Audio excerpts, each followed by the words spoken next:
Hello, I'm Isaac Hayes III, founder and CEO of Fanbase. And right now we're accepting investors in our $17 million round to revolutionize the future of social media. Today, for just $399, you can own 60 shares of stock in Fanbase at $665 a share. Go to startengine.com/fanbase and invest today. While the big platforms have grown too massive and disconnected from their users, Fanbase is building a platform where creators and users truly come first. We've already raised $4.8 million from everyday investors who believe in this vision, and now you can join them. This is your chance to invest in a social media tech company with over 1 million users that is disrupting media by allowing anyone to reach all of their following and monetize their content from day one. The market is changing, big platforms are failing to serve their users, and Fanbase is stepping up to fill the gap. Don't wait until it's too late. Invest now. Invest for yourself and your future. Go to startengine.com/fanbase and own the future of social media.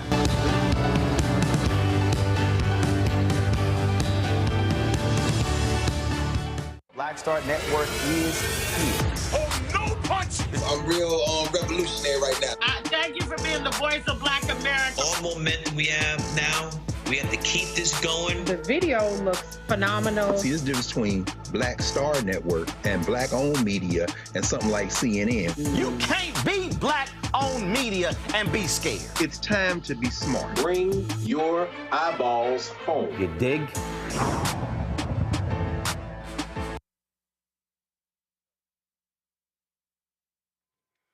Today is Tuesday, January 21st, 2025, coming up on Roland Martin Unfiltered, streaming live on the Black Star Network. Well, the twice impeached, criminally convicted felon and thug-in-chief Donald Trump is back, and what did he do? He has pardoned nearly all of those domestic terrorists who tried to overthrow the government to stop the certification of the 2020 election. Forget the fact that they viciously attacked U.S. Capitol police officers and Washington, D.C. police officers on that day. It doesn't matter. He's freeing them all. We'll talk to Harry Dunn, a former U.S. Capitol police officer, about this gross disrespect to law enforcement and this lawless action by a lawless occupant of the Oval Office. Elon Musk is getting some heat for appearing to give a Nazi salute after Trump's inauguration speech. Why is the ADL protecting Elon Musk? And we've all seen minstrel shows before, and we saw a minstrel show yesterday from Detroit pastor Lorenzo Sewell, who shucked and jived his way doing a so-called prayer for the felon-in-chief. Yeah, I got a few things to say about it. Richmond, Virginia, they're experiencing a water crisis. We'll talk to the newly elected mayor about this issue. North Carolina Amazon workers are trying to unionize. I'll talk to one of the organizers about why they say it is essential. Also, tech giant Facebook, now called Meta, being questioned about platform issues affecting political content as folks search for Democratic Party or Kamala Harris, and nothing's showing up. Same thing happened on TikTok. What's going on? Plus, Congresswoman Jasmine Crockett will be joining us as well for the Crockett Chronicles. It's time to bring the funk on Roland Martin Unfiltered on the Black Star Network. Let's go. He's got it. Whatever the miss, he's on it. Whatever it is, he's got the scoop, the fact, the find. And when it breaks, he's right on time and it's rolling. Best believe he's knowing. Putting it down from sports to news to politics. With entertainment just for kicks, he's rolling. It's on go, roll, y'all. It's Roland Martin, yeah. Rolling with Roland now. He's funk, he's fresh, he's real, the best, you know he's Roland Martin now.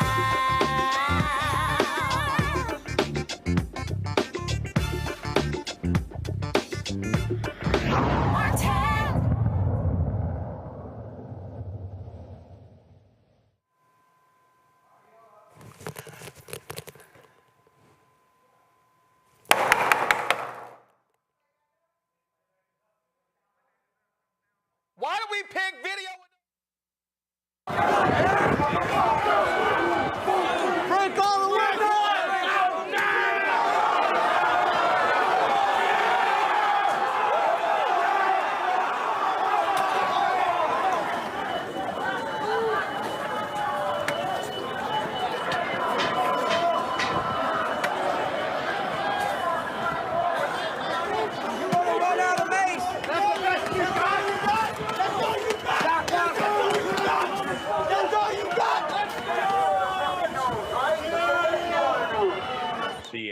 just said that they evacuated. That's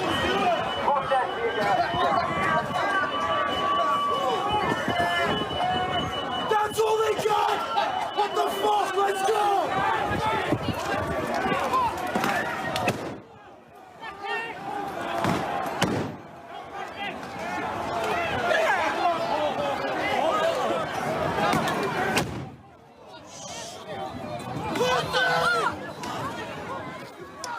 Well, folks, the twice impeached, criminally convicted felon-in-chief Donald Trump, he said all of that is just fine. Those were his domestic terrorists, his supporters on January 6, 2021. And what is one of the first things that he did when he got the power back? Pardon nearly every single one of those domestic terrorists, some 1,500, an absolute pardon for them. Forget the fact that they stormed the Capitol. Forget the fact that they attacked numerous police officers trying to stop the certification of the 2020 election. Guess what? They now get to walk free because of the sweeping grant of clemency that he gave. Many of these people, including one of them, a Proud Boy leader who was sentenced to 22 years in prison, he is now out. He has emboldened these far-right groups and their racist, extremist rhetoric. And these organizations are they are openly calling for political violence. Yeah, that happened. And you know what also happened? An absolute show of cowardice from nearly most Republicans. Here is Trump's newly confirmed Secretary of State, former Florida Senator Marco Rubio. I hear you, but in February 2021, even you issued a statement and you said the images of the attack stirred up anger in you. The nation was embarrassed in the eyes of the world by our own citizens. How do you personally reconcile those feelings with the pardons that he did yesterday? I understand you have work to do in the job as there are many things, but on this particular issue, I'm curious about what you're thinking. Yeah, well, what I'm thinking is that I used to be a United States Senator until midnight last night, and now I'm about to be sworn in as the Secretary of State of the United States. And that's what I'm thinking, is I work for Donald J. Trump, the new President of the United States, the 47th President, who has a clear mandate to reorient our foreign policy to one that once again puts America and our interests at the center. And that's what I'm going to focus on, 100%. Absolutely gutless Marco Rubio, who, of course, when the Capitol was attacked, he said, oh, my goodness, some action should be taken. Here is another gutless wonder, also of Florida. Rick Scott, when CNN asked that U.S. Senator about the same thing. So many people were unfairly prosecuted. What about those that assaulted police officers? I don't believe anybody. If you violate the law, you should be prosecuted. But what about those who assaulted police officers and then were pardoned by the president? I haven't seen any. I haven't gone to the detail. But there are those pardons that exist. I'll have to read it. I haven't heard those details. Really? Really? Here's Senator Lindsey Graham in 2021. There are a lot of people urging the president to pardon folks who participated in defiling the Capitol, the rioters. I don't care if you went there and spread flowers on the floor. You breached the security of the Capitol. You interrupted a joint session of Congress. You tried to intimidate us all. You should be prosecuted to the full extent of the law, and to seek a pardon of these people would be wrong. It would be, I think it would destroy President Trump, and I hope we don't go down that road. Well, he did. And this is Lindsey Graham's Twitter feed. He's talking about Mexican cartels. He's talking about the Paris Agreement. He's talking about the Laken Riley Act. Let's see. He's talking about Marco Rubio being confirmed. Oh, President, look at him. The inaugural speech, heading to the Capitol for the inauguration. Oh, isn't it interesting? No profiles of courage here. Not a word from Lindsey Graham about these despicable pardons of Donald Trump. Let's see here. How about we go to, give me 1 second. I'm going to pull this up, y'all, because I know y'all going to love this one here. Mr. Law and Order, let's throw everybody in jail. He always has something to say about prisons and law and order. Who am I talking about? Arkansas Republican Senator Tom Cotton. Go to my iPad. So let's see here. Colleges that, I love this here. Colleges that tolerate pro-Hamas mobs shouldn't receive $1 of federal funding. Oh, but he says nothing about the mobs that attack the U.S. Capitol. Let's see right here. Okay, he criticized Senator Chris Murphy asking about Elon Musk and the Nazi symbol. Oh, so he makes up wild smears. Nothing about these rioters. Let's see here. Okay. Oh, more inauguration tweets. World Health Organization. More and more and more. Nothing. These are cowards. At least North Carolina Republican Tom Tillis actually had the guts to speak up. Let me just get your thoughts on the pardons from President Trump regarding. Yeah, I've got we're going through it now. Many of them probably was the right thing to do. They made a bad choice, but anybody who was convicted of assault on a police officer, I can't get there at all. I think it was a bad idea. Are you worried that in terms of? By the way, we can't have a story about pardons without talking about the nonsense that Biden did on his way out the door. Well, that was going to be my follow-up question is, do you think the Senate needs to look at the power of the pardon for the presidency? I think it's a legit question because we can't get into this cycle where presidents are, pardoning their friends, creating prospective pardons for charges that haven't even been applied. I don't think that that's what the founding fathers had in mind when this ability to pardon was first vested in the executive branch. Can I start? Well, at least he answered the question when reporters asked other senators, like Texas Senator John Cornyn, who used to be the Chief Justice of the Texas Supreme Court. He brought up the Biden pardon, and so did other senators as well. Minority Leader Chuck Schumer, the Senate, here's what he had to say about Trump freeing these domestic terrorists. And sadly, it's a golden age for lawlessness and lawbreakers who were pardoned yesterday by President Trump. There is no other way to describe President Trump's pardon of January 6th offenders than un-American. It is so deeply un-American to do that, to pardon them. And let's be clear, President Trump didn't just pardon protesters. He pardoned individuals convicted of assaulting police officers. He pardoned individuals convicted of seditious conspiracy. And he pardoned those who attempted to undermine our democracy. It's a betrayal of the highest order of our Capitol police officers who risked their lives to keep us safe. It just is so cruel to the Sitnick family who lost a police officer. One of those folks who was there on that day, who got sentenced, this is what she said on CNN.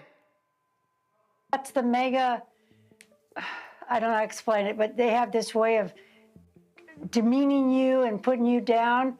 And that's what they've got going right now is this huge gaslighting smear campaign going on, telling me that it was a peaceful protest. I was there. I was there when they pushed those gates and those officers, and when they stepped on my head, and it was an officer that saved my life that day. Biden is right on with everything he's saying. Trump is a dangerous, and I mean dangerous, narcissist. He's a cult leader. He needs to be put in prison. He's not any different than his friend. What was that guy that had just got, they're saying that he was killed himself in the prison. Epstein? Friends with Epstein? Trump is disgusting. That was Pamela Hemphill, a grandmother from Idaho who spent 60 days in jail for the role that she played on that day. She said she is rejecting the pardon because she did commit the crime. Harry Dunn, former U.S. Capitol Police officer, joins us right now. I gotta say, Harry, I know the text groups and the group chats of you and the other officers have been burning up since last night. I don't want to hear a damn word from this thug, Donald Trump, about law enforcement and police officers and back in the blue and supporting him. When he pardoned these domestic terrorists, he literally called them hostages. Yeah, Roland, thanks for having me on the show. I'm going to take a different approach, my friend. I've been screaming and yelling and not warning people, telling people that this was going to happen for 4 years. So I've already been angry and sad and hurt, stabbed in the back, betrayed, all the terms you want to use. But I'll say this. If anybody is surprised that Donald Trump did this, if anybody's surprised, my question to you is, where the hell have you been?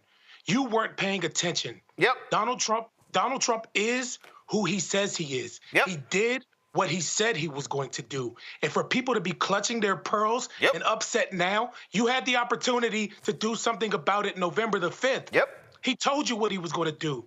So, yeah, I'm mad. I'm mad at the people who didn't give a damn enough to care about the officers when Donald Trump said that we were the bad guys that day. I'm mad about the people who didn't give a damn. I'm mad about the people who claim they support law enforcement, except when it's U.S. Capitol Police officers, except when it's the FBI, except when it's the ATF.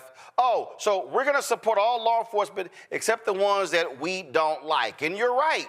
Look, I was saying on this show, not in the last year, not in the last 2 years, but ever since those Republican senators let that thug off the hook by not convicting him when he got impeached. Had they convicted him in the aftermath of January 6, 2021, we would not be sitting here today because he would have been barred from running for office for the rest of his life.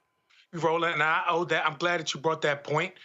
These institutions have continually failed us. So I was banking on the American people, hey, guys, let's stand up and do what's right. Yeah, so much for that, right? But Mitch McConnell, I lay this at your feet. That's right. This is Mitch McConnell's fault. If you want to blame one person, it's hard to blame one person. America, 20 million people stayed home and didn't vote. But one person stopped the impeachment or stopped the conviction of Donald Trump, and that's Mitch McConnell, even though Mitch McConnell knew that Donald Trump was responsible for the actions of that day. He said it as much during his floor speech. He said the president bears responsibility for his moral. He was wrong. He was responsible for this. And look where we are now. So if one person's to blame, I blame Mitch McConnell. Yeah, absolutely, because Mitch McConnell, just like Susan Collins, sat there and was like, oh, you know what, we think this is going to be the end of him. What they did not want to do, they did not want to challenge him. They did not want to correct him. Instead, it was like, let's pacify him. We think this will do it. But yeah, guess what? The American people, the folks who voted for him, they had no problem with it. And just so the folks know, this is Mitch McConnell in February of 2022 talking about January 6th. Listen. The RNC's censures of Representatives Liz Cheney and Adam Kinzinger. Again, you remembered they were censured for their work on the committee. Here was Mitch McConnell a moment ago. Is it appropriate for the Republican National Committee to censure two sitting members of Congress and also use the words legitimate political discourse in talking about January 6th? Well, let me give you my view of what happened January the 6th. And we're here. We saw what happened. It was a violent insurrection for the purpose of trying to prevent the peaceful transfer of power after a legitimately certified election from one administration to the next. That's what it was. With regard to the suggestion... Here's the thing, Harry. He caused a violent insurrection. But that wasn't enough to convict Donald Trump.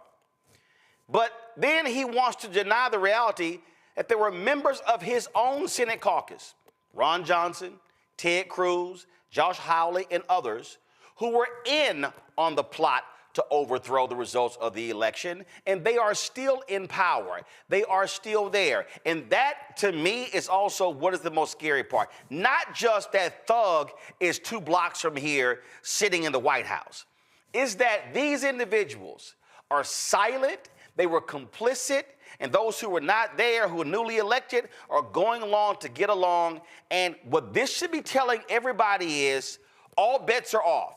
There's no such thing as the normal. Forget being institutionalist. You have to deal with real threats the way police officers are trained to deal with real threats. Yeah, you know, the Constitution was made up to have checks and balances in it.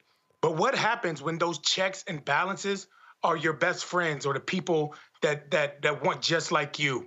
That's we're set up, like you said, we are on a crash course right now, and we're headed for the end of our democracy.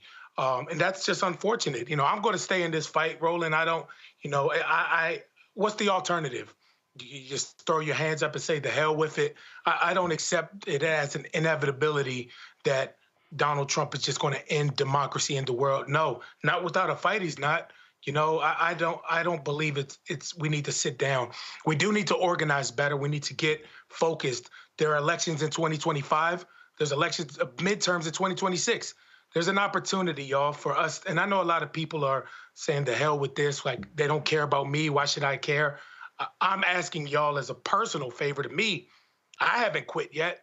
So I'm asking y'all not to quit too. We got to stay in this, brother. We have to stay in it.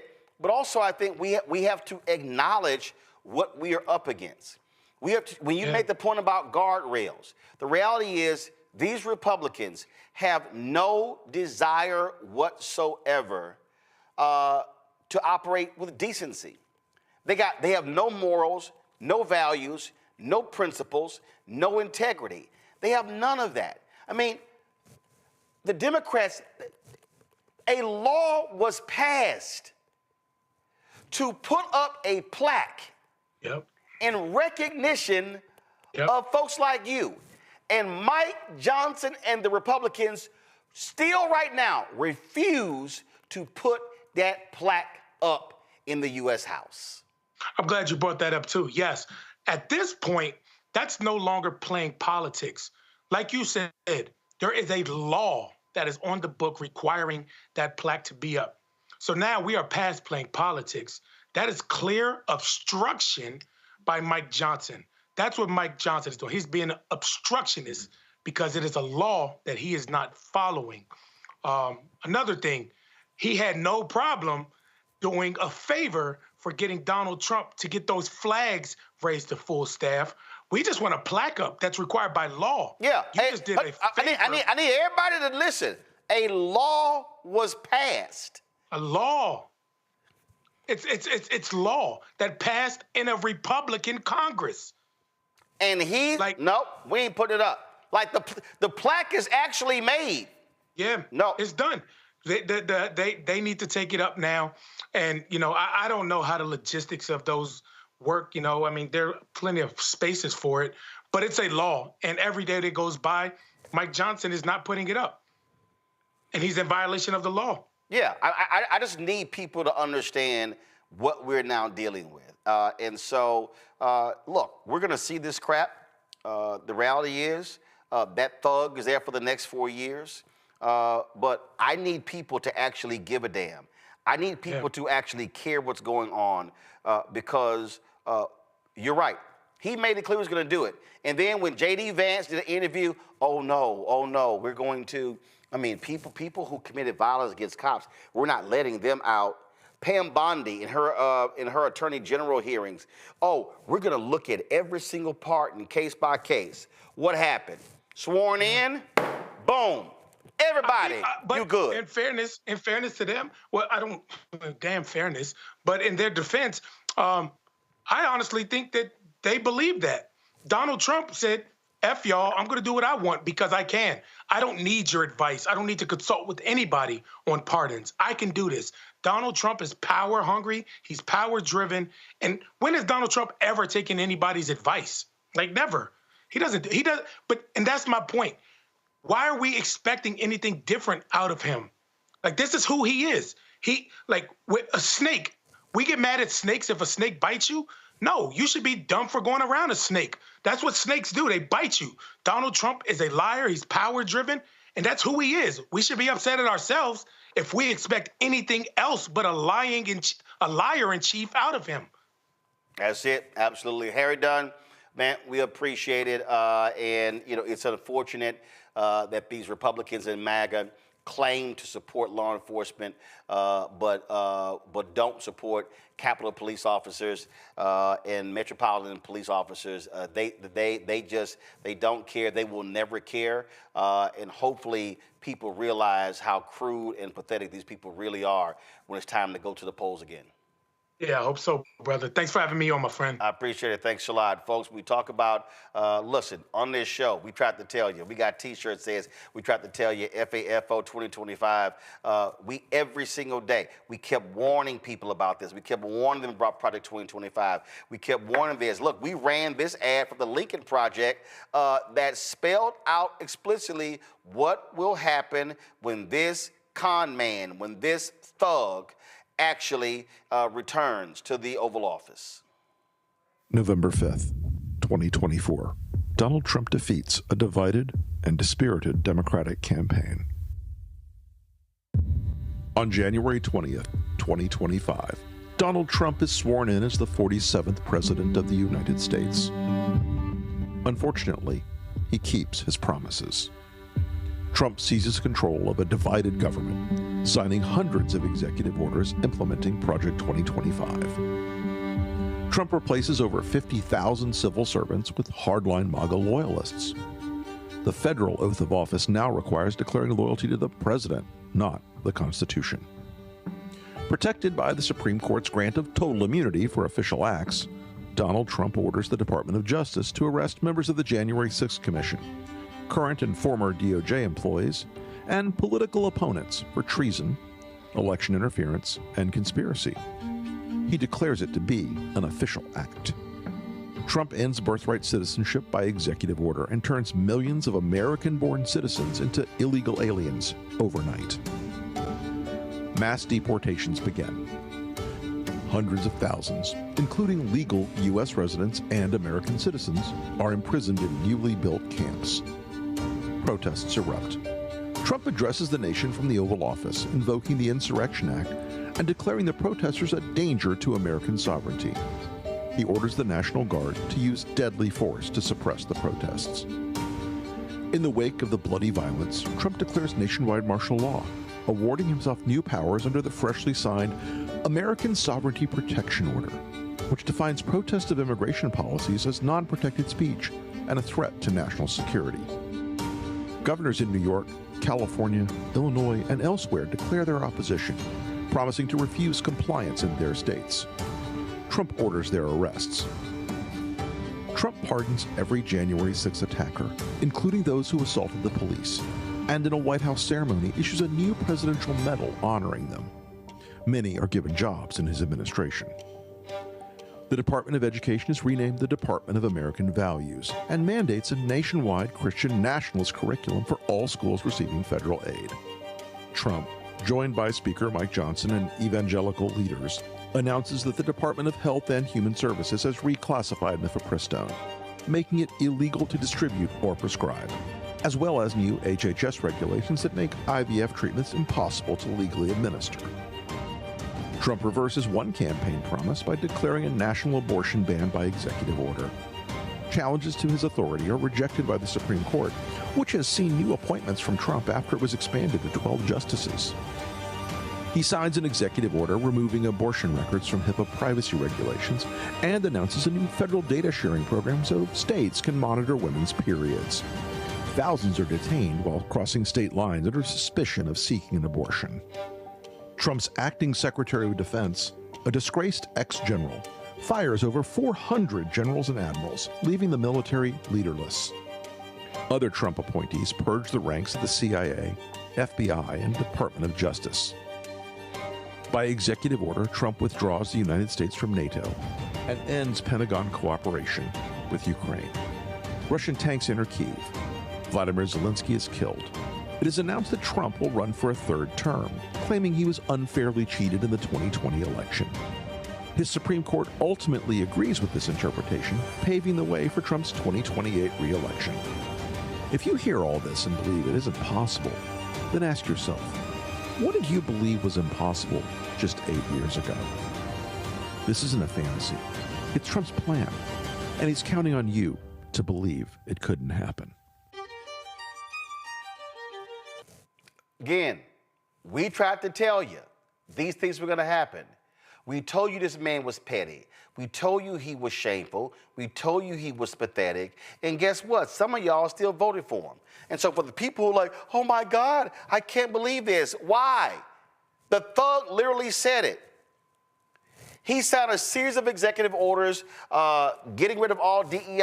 I just sat here and read, just hold on. I just sat here and read a tweet, y'all, that was unbelievable. It said, buried amidst all of the, this is Senator Tina Smith. She said, buried in the flurry of executive orders last night is one that halts all funding from the bipartisan infrastructure law. Yes, the law that Republicans and Democrats came together to pass that fixes our roads, modernizes old bridges, makes drinking water safer. Now remember, this asshat for 4 years, Infrastructure Week, never passed a bill. One of his first actions. You want to talk about, again, the kind of actions that you see taking place. How petty is he? Oh, John Bolton, who the Iranians were trying to assassinate Donald Trump. Oh, because Bolton was a critic of Donald Trump said, that's it. The Secret Service protection that Biden gave you, revoked. Bolton said he got a phone call. He told CNN's Jim Costa, told him, got a call 11:30 last night from the Secret Service saying your Secret Service is being revoked at noon today. Oh, how about this one here? Go to my iPad. Just 10 days ago, this portrait, let me restart it. This portrait of General Mark Milley, okay? This former chairman of the Joint Chiefs of Staff, this was just unveiled 10 days ago. Guess what? Moments after the swearing in, rejected, taken down. That's right. So his portrait will not be in the Pentagon for the next 4 years. It goes on and on and on. But we told y'all this was going to happen. And guys, the lower third is wrong, as we tried to tell you, not you. We tried to tell you. Bringing my pound, Dr. Mustafa Santiago Ali, former senior advisor for environmental justice, the EPA out of D.C. Also joining us is Joe Richardson, civil rights attorney out of L.A. We'll be joined later by Joy Cheney, founder, Joy Strategies out of D.C. Again, Mustafa, nobody can be surprised what this thug is doing. He said what he was going to do. His supporters, they cheered that. They loved it. They threw their arms up. And so, guess what? He's doing exactly what the thug said he was going to do. Yeah, you know, what was that old adage? Fool me once, shame on you. Fool me twice, shame on me. I mean, he was very clear of the things that he was going to do. Everybody has been clear. Donald Trump shared exactly what he was going to do. Project 2025 said exactly what they wanted to see happen. Agenda 47 was very clear about these things. So I don't know why anyone is surprised. Maybe they think that no one could possibly ever stoop this low, or to have no forethought about how this will overall impact our country and our standing in the world. But he doesn't care about that. He's fine. The people that he surrounds himself with are extremely wealthy individuals, so they're going to be fine. But the people who will be hurt are everyday folks. Of course, our most vulnerable communities will take many, many hits. We will lose lives. Folks will get sick. You know, they'll end up losing homes, all these different types of things. But the people who think that they won't be impacted, everybody's always like, well, that could never happen here. And then it does. And what you'll find is that those folks who are in the middle class, they will also have huge amounts of impacts that are going on because they didn't pay attention and because they thought it was the others who would be the ones who would have to carry the weight for the, the various things that Donald Trump has already said he's going to do through his executive orders and the things that are coming day after day after day. So, unfortunately, you end up getting what you don't, what you don't vote for or what you vote for. For those who sat on the couch and didn't vote, you get it too. And for those who actually went out there and cast their vote for somebody who's told you that he doesn't care about your communities and he doesn't care about the future for your children, now you've got to actually deal with that as well. Joe? Yeah, I mean, you're in, you kind of bought this. This is what you bought. My mom used to say, you made your bed, now you get to lay in it. And so, you have a situation where there's all kinds of things that the president could do to seek to exact revenge.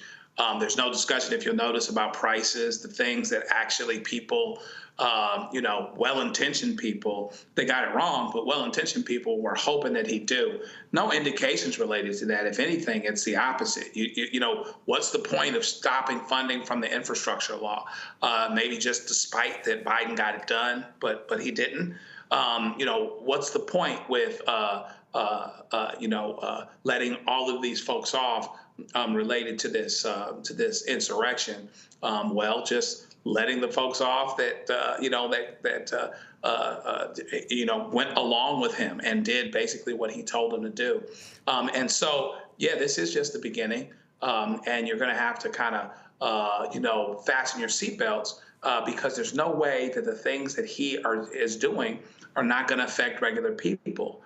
There's no way that you could actually think you could actually stand next to Donald Trump, whether you're the administration or whether you are a citizen that voted for him, and really think with certainty that he would never do something that has the potential to hurt you, if not devastate you.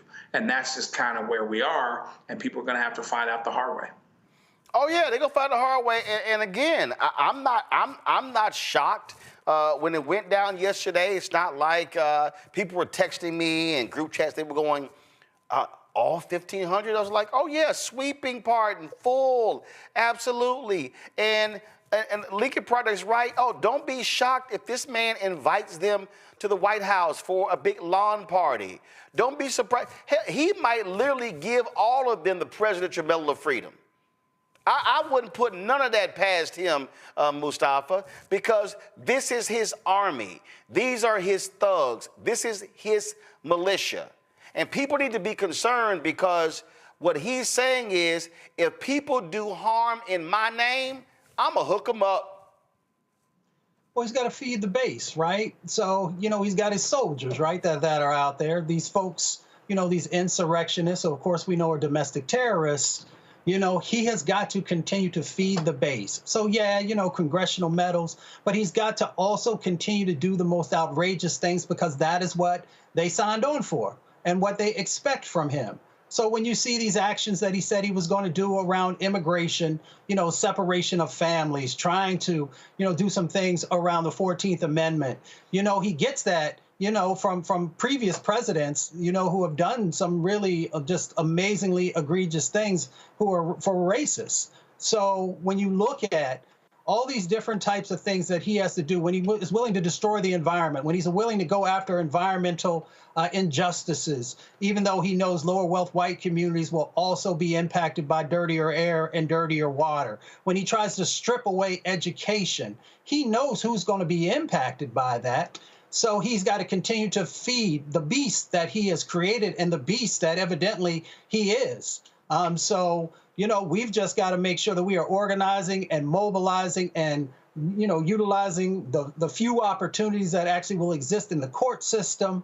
And we've got to make sure that we're also building community so that when folks are being impacted, they're not out there by themselves and that we fill the gap until we can make changes happen.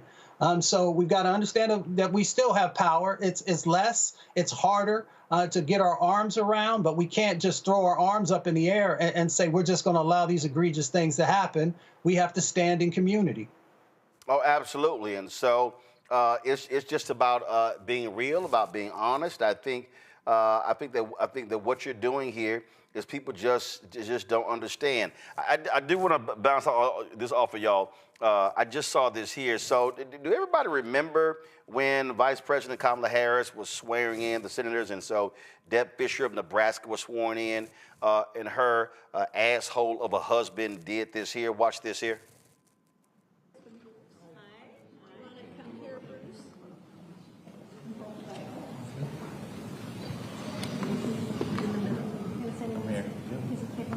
In the middle, scoot over a little. No. It's okay, we're right. Don't worry. Okay. We're ready. Okay. Do you solemnly swear to support and defend the Constitution of the United States? I do. Congratulations. Thank you. Thank you for your work. Thank you. Congratulations to you. Thank you. Okay. You're welcome. Okay, sure. Okay.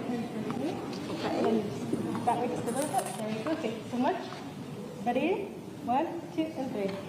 Hold it. Ready? 1, 2, and 3. Thank you very much. Thank you.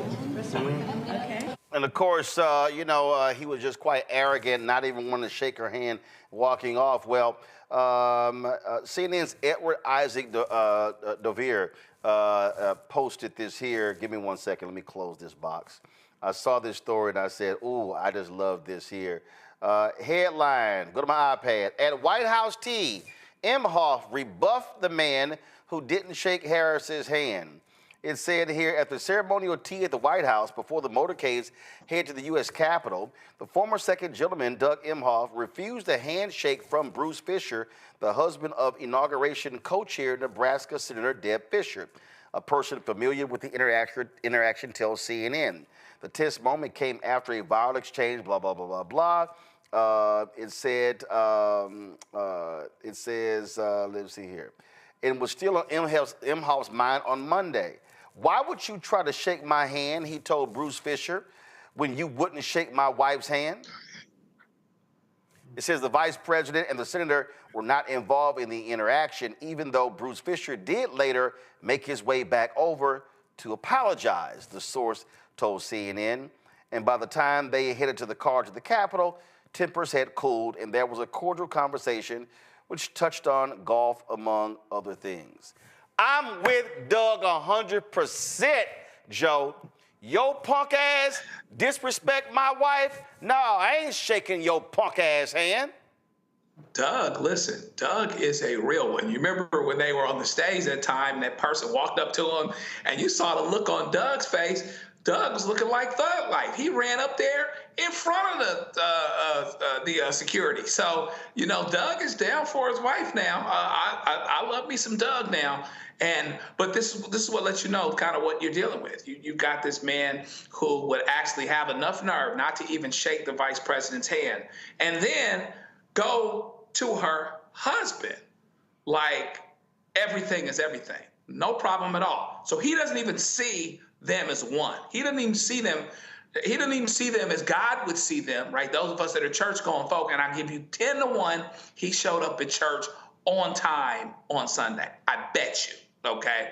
So this lets you know kind of what we're dealing with. But I'm glad that Doug was down for his wife like that. That's the way we all should be. The only thing I guess he could have done is I guess he could have punched him or something, but he was acting cool. But he asked him, why would I shake your hand when you wouldn't shake my wife's hand? So I appreciate that, but it lets you know what it is that we're dealing with. You try to do things. This woman's been vice president for 4 years. She's done what she's done professionally. She's probably forgot more about politics than this man knows. And this man somehow believes that he shouldn't be shaking his hand and shaking her hand and embarrassing his wife that way. Here's my whole deal, Mustafa. I ain't down with the bullshit. That's how you want to roll now, bro. You ain't come and shake my hand. It ain't gonna happen. See, I just don't believe in normalizing this crap. I don't believe that you get to show your ass and I then have to be the one, it's decorum and the way things are supposed to be. Nah, Mustafa, those rules are gone. Those days are gone. These people, just like Trump sat here, apparently he called inspirational the letter that Joe Biden left him in the drawer. Did Trump leave a letter for Joe Biden? When Trump came to the White House, oh, I'm sorry, I don't recall that meeting taking place after the election in 2020. Oh, Trump's punk ass, along with Melania's trifling ass, didn't even come to the inauguration. See, I'm sorry. Look, there are other people who are like, oh no, from a president, it's the institution, we must do these things. No, Obama and Hillary Clinton and Bill Clinton coming to the inauguration, and Trump's old trifling ass people are booing them from the rafters. Gross disrespect. These folks don't show respect, but always want somebody to give them respect. Yeah, that's because folks let them punk them all the time. You know what time it is. I mean, if you grew up in the streets, you already know if you let somebody punk you one time, they're going to come back and do it again and again and again. And each time they're going to try and take more of your dignity, more of your soul, more of your resources, whatever it might be. And that's why I appreciate Michelle Obama, because she said, you know what, I'm not even dealing with this foolishness. If y'all want to go ahead and play them silly games, then you go right ahead. You know, and the other part, too, is I appreciate Doug, too, because if you step to my family, we're going to have a problem. So I'm glad that it didn't escalate to that, because, as my mother would say, just because somebody is uncouth doesn't mean that you have to be. But, you know, I believe from my daddy's side, sometimes you just got to hem somebody up and let them know what time it is. I'm letting you know my ass petty. I'm petty. I'm going to give you all of it back. I done told y'all the story when I was at the TV anchors meeting when the thug was there last time. And when he came into the room, all the TV anchors moved towards him. Mr. President, Mr. President, Mr. President. They were shaking his hand. I was sitting there. I was that Simpson meme. I fell back into the bushes. And he had to come my way. And I'm like, listen, I said, when he come to me, I said, I can't call him Mr. Trump. I said, Mr. President. Then I'm like, I can't call him Mr. Trump. So when he finally got to me and stuck his hand out, oh, good to see you. I went, hi. That's all he can get from me. I'm sorry. I'm not going to give you that respect that you have not earned when you disrespect the office on a consistent basis. So folk need to understand we're going to see a whole bunch of this nonsense over the next 4 years, but that's what we're dealing with. But this is also what happens when a lot of y'all sat y'all ass on the couch and didn't vote. And even in places where Vice President Kamala Harris won, like in Virginia, a whole bunch of people still sat their ass on the couch. So that's why we got these shirts right here. We got them made up. I'm going to wear the shirt tomorrow. Go ahead and pull the graphic up. That's right there. It said, don't blame me. I voted for the black woman.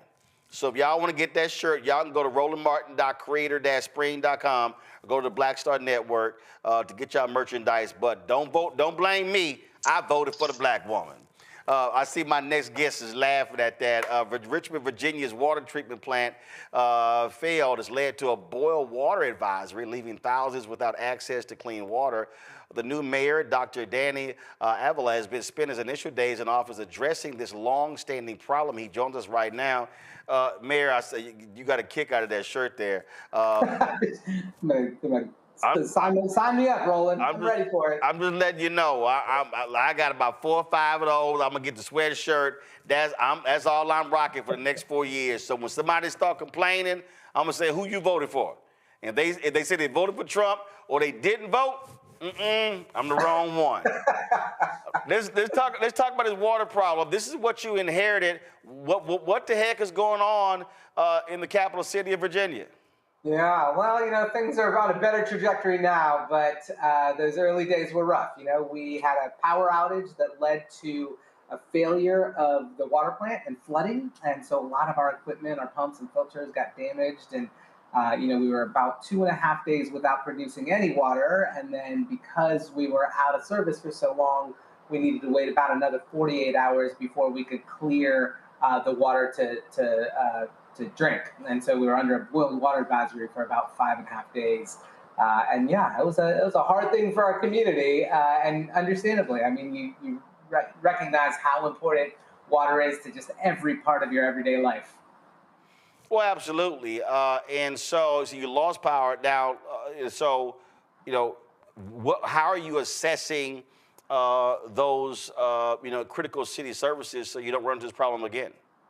Yeah, I think one of the realities of our city is that it's an old city. We celebrated a 100-year anniversary this past year in our water treatment plant. But part of dealing in an old city is making investments, ongoing investments in that infrastructure, and that's something that we've done to some extent, but probably not to the extent that we needed to. And so we'll understand more of that as we go through our after action report. We have signed a contract with an engineering firm who's going to come in and kind of do a head-to-toe look at what happened on the morning of January 6th here in Richmond, and then what happened in the subsequent hours, and how did we end up in the scenario that we were without water for 5 days. And I think the after-action report will tell us a lot. It'll tell us probably a lot about aging infrastructure, about maintenance that we hadn't been doing, about a culture of emergency preparedness and responsiveness that we really need to bolster as we come out of this. So eager to see what they say. It'll probably be a couple weeks before we have the round one of that analysis, but I think there'll be a lot for our community to talk about, and hopefully for our city council and state legislature to say, okay, we've got to make some ongoing investments here for critical pieces of our infrastructure. Talk about the fact that I read this earlier, that among all of those nutcase executive orders Trump signed, one stopping the funding of the bipartisan infrastructure law. There are a number of cities, counties, and states that are depending upon that federal money to fix vital infrastructure. Trump didn't do anything in 4 years to pass an infrastructure bill, and so now he's playing around with the money and being petty, and guess what? This may hurt lots of places, including places that voted for him. Yeah, that's right. I mean, I think the funding that the federal government has provided through that infrastructure law has really helped communities, and I think we had hopes, and we're doing some work to really pull down federal funding because, we are an old city. And so you take this water crisis as one example, but we needed another $500 to $600 million to fix our combined stormwater overflow if we want to keep our river healthy. And so there's funding for the sewer stormwater, there's funding for our roads, for bridges that are reaching the end of their life. And so infrastructure has to be something that our federal government continues to invest in local communities, because people's safety, health, and well-being are at risk. Absolutely. Well, listen, hopefully things get sorted out there. Last question for you, what are your priorities as a new mayor of Richmond, Virginia? Yeah, well, they're a little different now, Roland. I don't think infrastructure was at the front of mind when I came into this job 2.5 far, the number one issue that came up on the campaign trail. And so we really need to look at how are we stewarding city land? How are we using innovative tools? How are we incentivizing more development in our city? Because more housing is going to create more opportunities, both for market rate housing, but it's also going to bring down the prices of housing across the board, right? More housing is better for everybody, but we also need to make sure that we're creating more affordable housing for those at the lower end of the socioeconomic spectrum, those making 0 to 30% of the area median income. So affordable housing, really focusing on city services, on improving the customer experience, on improving efficiencies within city government. I think a lot of folks want and demand more from their local governments, and so we've got to be really thoughtful about how we're reaching our customers and our end users and making sure that they have trust in the government that their tax dollars are funding. And then, the other big issue for every community is schools, investing in K-12 education, both in old, aging infrastructure, but also as schools are being dependent on more and more for mental health services, social services, food. We really need to make sure that we are coming alongside our schools to meet all of the needs of our population. And now, really in the wake of this water crisis, is taking a hard look at our aging infrastructure across the board and making sure that we are making the ongoing investments we need so that another crisis like this doesn't happen. All right, then. Mayor, I surely appreciate it. Thank you so very much. Good luck. Thank you, sir. Take care. All right, folks, going to go to a quick break. We come back. We're going to talk about Amazon workers who are trying to unionize. Also, why is the ADL protecting Elon Musk after making a clearly Nazi salute? Also, Did y'all catch that minstrel show at the inauguration? I was not watching that planned inauguration, but I do have a few words to say about that minstrel show we saw from that pastor out of Detroit, because he sure was smiling a whole lot for his new boss, Donald Trump. We'll discuss that on Roland Martin Unfiltered on the Black Star Network. What's up, y'all? Look, Fanbase is more than a platform. It's a movement to empower creators, offering a unique opportunity for everyday people to invest in Black-owned tech, infrastructure, and help shape the future of social media. Investing in technology is essential for creating long-term wealth and influence in the digital age. The Black community must not only consume tech, we must own it. Discover how equity crowdfunding can serve as a powerful tool for funding Black businesses, allowing entrepreneurs to raise capital directly through their community through the Jobs Act.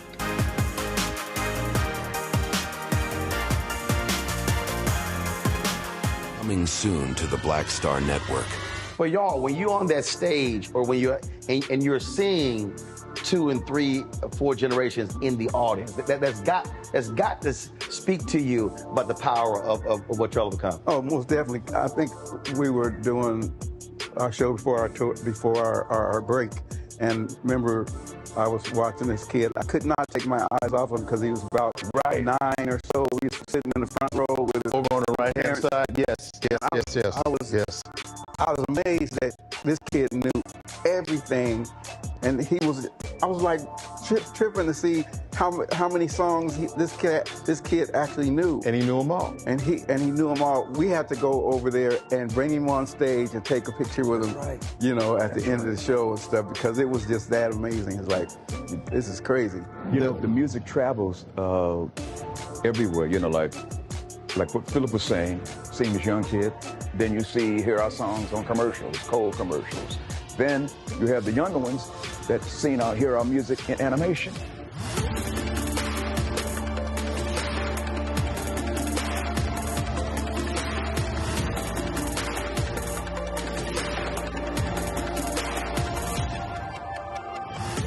On a Next, A Balanced Life, we talk about how to get in touch with your feelings, emotions, how to find your North Star, and how to move your life along. Because oftentimes what we'll do is we'll accept what the world says about us as the truth and how we see ourselves, which that could be completely contrary to what the Word of God says about who you are. That's On a Next, A Balanced Life here on Black Star Network.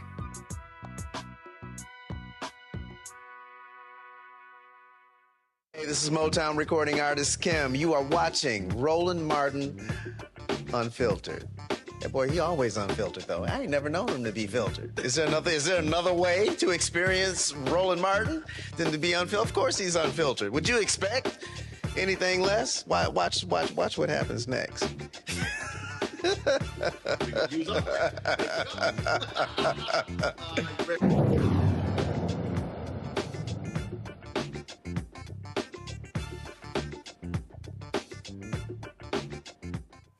Amazon workers, known as Carolina Amazonians United for Solidarity and Empowerment, they've successfully collected more than 30% of the union authorization cards required to hold a union election at the Fulfillment Center in Garner, North Carolina. Ryan Brown from the organization is here to talk about that. Ryan, glad to have you here. So, all right, how long have you all been trying to get these cards in order to call for this election?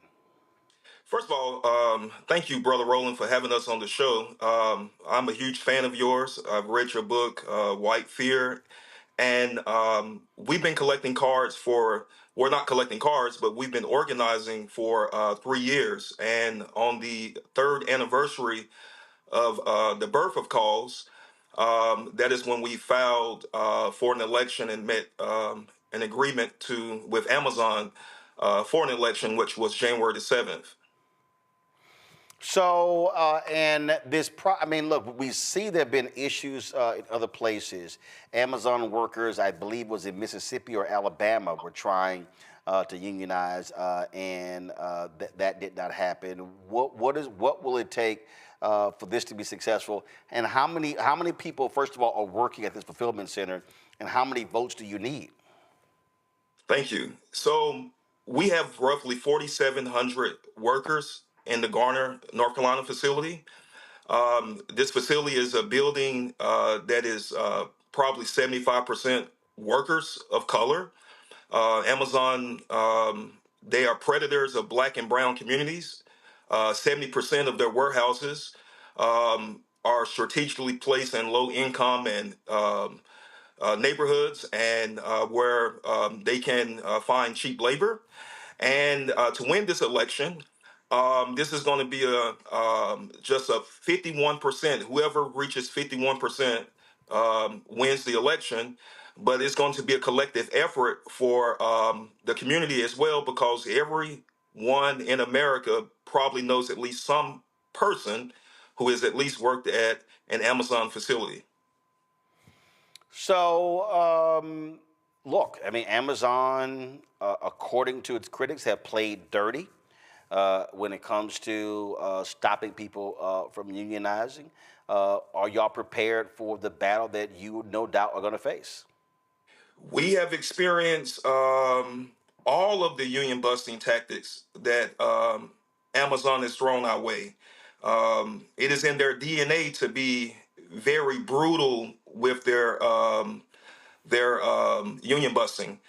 One of the things that has given us advantage is that for 3 years we've been able to prepare, we've been able to study, and to get ready for the battle ahead. Right now, this is actually the easy phase of the campaign. If we win, that's just the first phase of the battle. The hard battle, the hard fight, comes when we have to get this Goliath to his knees and bring it to the negotiating table. Questions for my panel. Joe, you're first. Appreciate what it is that you're doing. It's certainly a difficult thing, but it's a necessary thing. Is there any consultation or collaboration and discussions with other groups, with Amazon and other parts of the country, to try to, build strength, be encouraged, talk about tactics and some of these other things, in terms of really connecting the dots and hopefully making something happen that could end up being national? Thank you. That's a very good question. What the general public doesn't know is that actually back last year, I flew to Chicago. And there in Chicago, I met with Amazon workers from all over the country, various organizations like ourselves. And there we built a national coalition where we discuss with one another what's going on and what we're seeing, and to think collectively on strategies of what we can do together in solidarity to fight Amazon and bring it to a national movement. Excellent. Thank you. Mustafa. Brother Brown, thank you for your work. I'm third generation union. And I remember sitting on my grandfather's knee. He was a coal miner, and he used to pull men together to talk about the various things that folks needed. Often people hear about unions, but they're not clear about what union members are actually fighting for. Could you share with folks, what are the things that people are looking to be able to garner once they're able to unionize? I appreciate that question, and I think that the very first way to answer that question is that the workers in Garner, this is a 100% worker-led movement, an independent union. We recognize that as workers of color, majority Black and Hispanic workers, that a lot of the traditional unions have actually failed us. Those systems, we've been fighting various systems. Those systems failed us. And what has always been a part of our tradition, when systems fail us, we go outside of those systems and build our own systems and our own institutions. Here in Garner, and just in North Carolina in general, we have the second least union participation in the entire nation. The only state that is ahead of us is South Carolina. It took 3 years to educate workers on the benefits of a union, The demands of the union are can be summing up. Folks want better pay. Folks want an end to racism and discrimination. Folks want longer breaks. But when I sum it all up together, it comes just to one conclusion. Workers want to be recognized as human beings and not irreplaceable robots. And we want to live a life of respect, dignity, and that Amazon recognizes our humanity. All right, then. Again, for the folks tuning in late, when is the election set for? The election will be set for February the 10th through February the 15th. All right, then. So we'll check back to see what happens. We appreciate it. Thanks a lot. Thank you so much. All right, folks, we come back. Oh, my God. Did y'all see that minstrel show that was called A Prayer at yesterday's Insurrection Fest? Oh, my goodness. Lord have mercy. Lord have mercy. Have mercy. If we saw what happened yesterday, I thought I was watching the sequel to Spike Lee's Bamboozled. Yeah, I got a few words to say. I'm going to do that coming up next. Don't forget to support the work that we do. Mustafa, you okay? You all right, Mustafa? All right.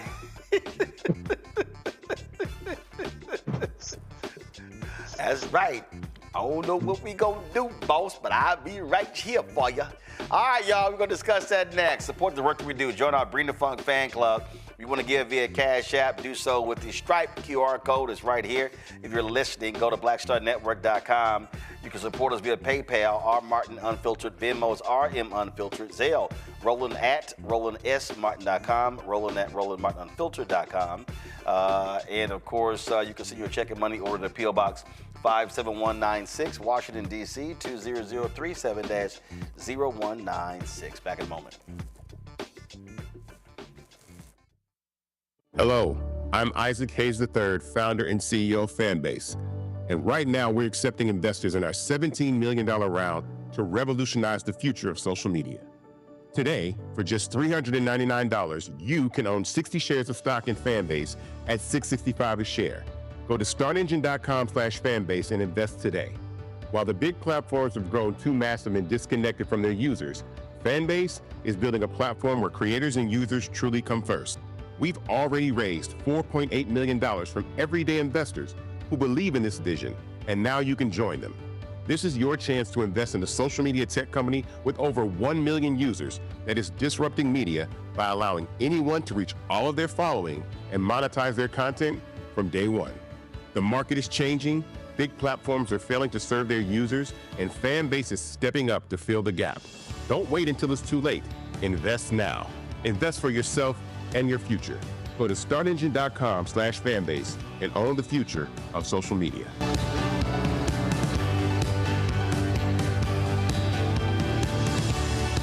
Next on Get Wealthy with me, Deborah Owens, America's Wealth Coach, women of color are starting 90% of the businesses in this country. That's the good news.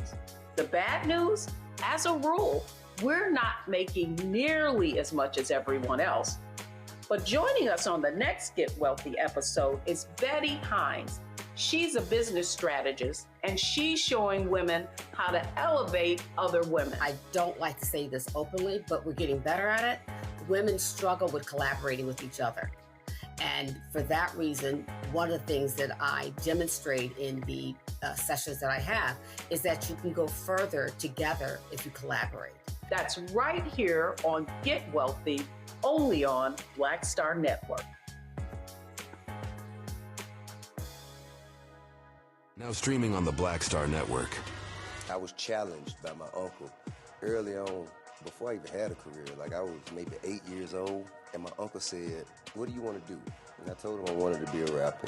And he said, "Okay, well, I don't know anything about the music business, so what you should do is learn everything there is to know about the music business, and I'll make sure that you have the resources to push you through." And so I went and bought books, All You Need to Know About the Music Business, Hit Me In. I just went and bought a bunch of books to start reading as a 10-year-old, just reading.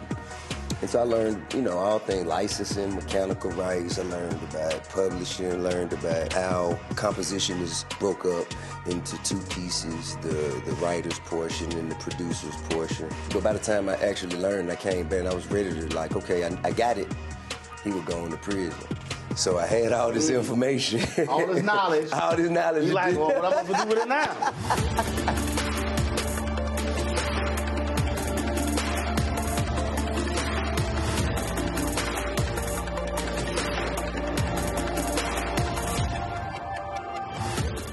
Now that Roland Martin is willing to give me the blueprint, hey, Cyrus, I need to go to Tyler Perry and get another blueprint because I need some green money. The only way I can do what I'm doing, I need to make some money. So you'll see me working with Roland. Matter of fact, it's the Roland Martin and Cheryl Underwood show. Well, should it be the Cheryl Underwood show and the Roland Martin show? Well, whatever show it's going to be good.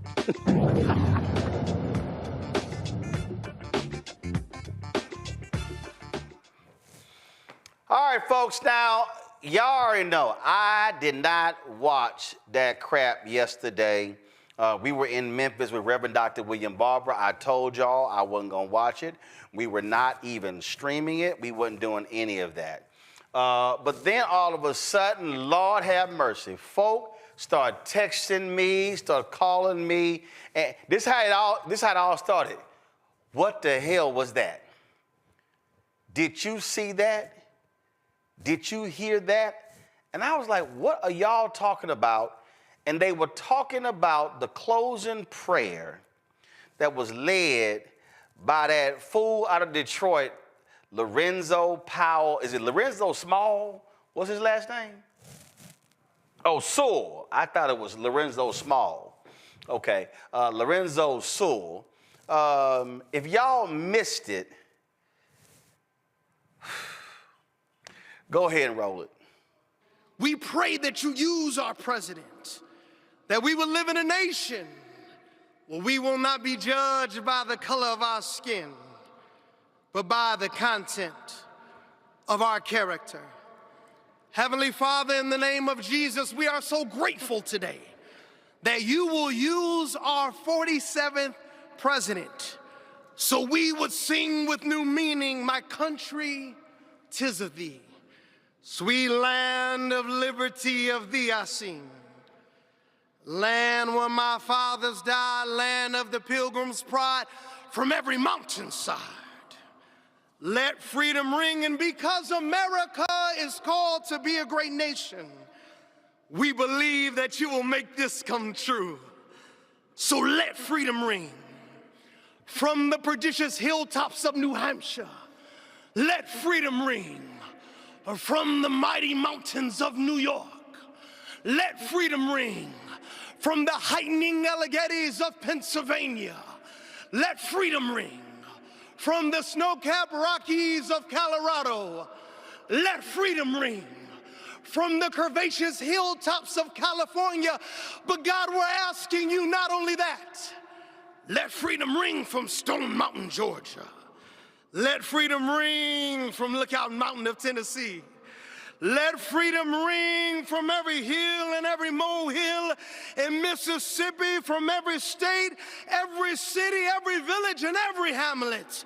And when we let freedom ring, we will be able to speed up that day where all of your children, black men and white men, Protestant and Catholic, Jew and Gentile, will be able to sing in the meaning of that old Negro spiritual, free at last, free at last. Thank you, God Almighty. We are free at last. If you believe where the Spirit of the Lord is, there is liberty. Come on, put your hands together and give your great God great glory.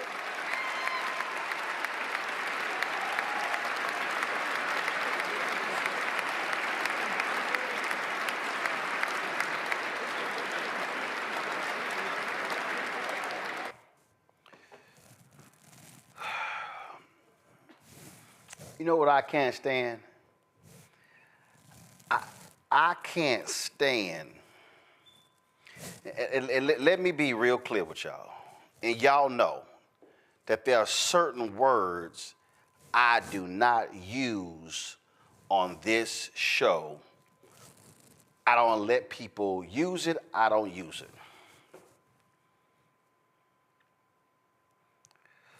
But that absolutely was a Sambo impersonation.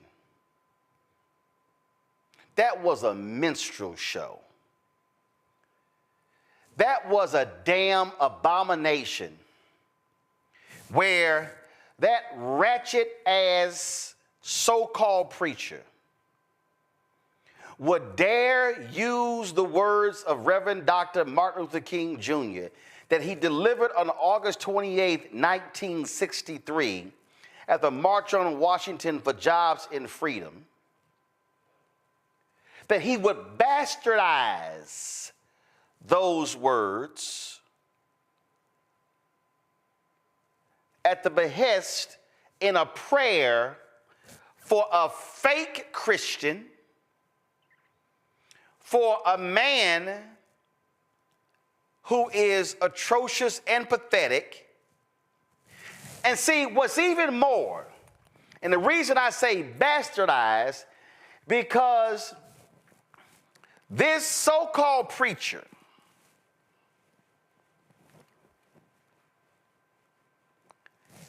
skipped over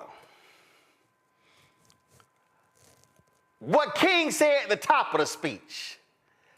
Skipped over voting rights.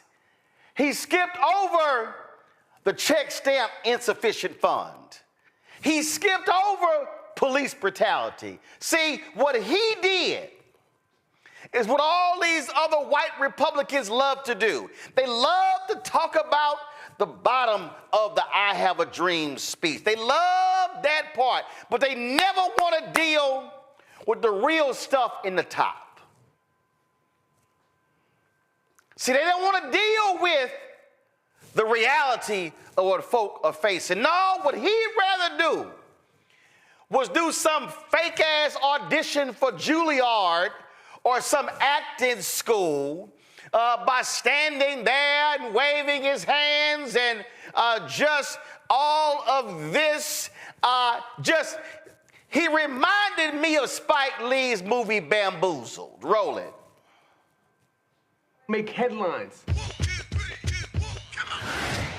The Huxtables, Cosby, a genius, revolutionary, but we can't go down that road again. The network does not want to see Negroes on television unless they are buffoons. Have you ever thought about just quitting? I have a contract. The only way I get out of that is if I get fired, and that is what I intend to do.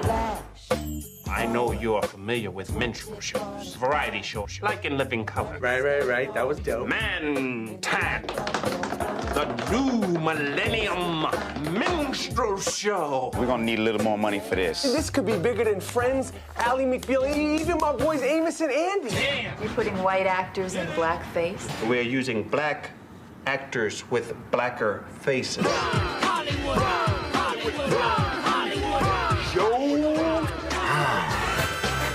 This fall. Right on, man. Yeah, great show. You won't believe what's coming to your television. Sleep and Eat and Mantan are lazy and unemployed. Do your stuff. But we are certainly not saying anything about the entire African-American community. What's sweeping the nation. And what's coloring the way you see the world. Yo, we can't let this injustice go by, man. Not this time, man. You know what I'm saying? Nah, man. You know what I'm saying? You know what I mean? You know what I'm saying?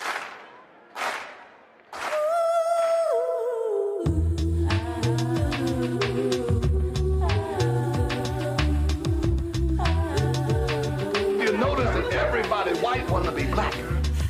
How about raising up? They all act better, sound better. When are you going to come into the light? The light. The light. Your hands are just as bloody as mine. Cousins, I want you all to go to your windows. We talking about revolution. Go to your windows and yell out, I am not going to take it anymore!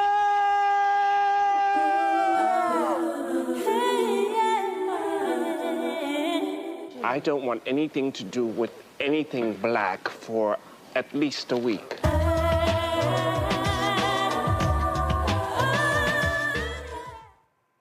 He was Mantan. That's what that was. I'm just out here doing my shuffle for the white folk. There have been black pastors who have given prayers at Republican inaugurations before. 2005, Houston's Kirby John Caldwell gave a prayer. This is what a black preacher looks like giving a prayer at a Republican inauguration. O Lord God Almighty, the supply and supplier of faith and freedom, how excellent is your name in all the earth. You are great and greatly to be praised. O God, as we conclude this 55th inaugural ceremony, we conclude it with an attitude of thanksgiving. Thank you for protecting America's borders. After all, as the psalmist reminds us, unless you, O God, guard the territory, our efforts will be in vain. Thank you for our armed service personnel. And it is with unswerving thanksgiving that we pause to remember the persons who have made the ultimate sacrifice to help ensure America's safety. Thank you, O God, for surrounding our personnel, their families, their friends, and our allies with your favor and your faithfulness. Deploy your host from heaven so that your will for America will be performed on earth as it is already perfected in heaven. I confess that your face will shine upon the United States of America, granting us social peace and economic prosperity, particularly for the weary and the poor. I also confess, O God, that each American's latter days will be better than their former days. Let it be unto us according to your word.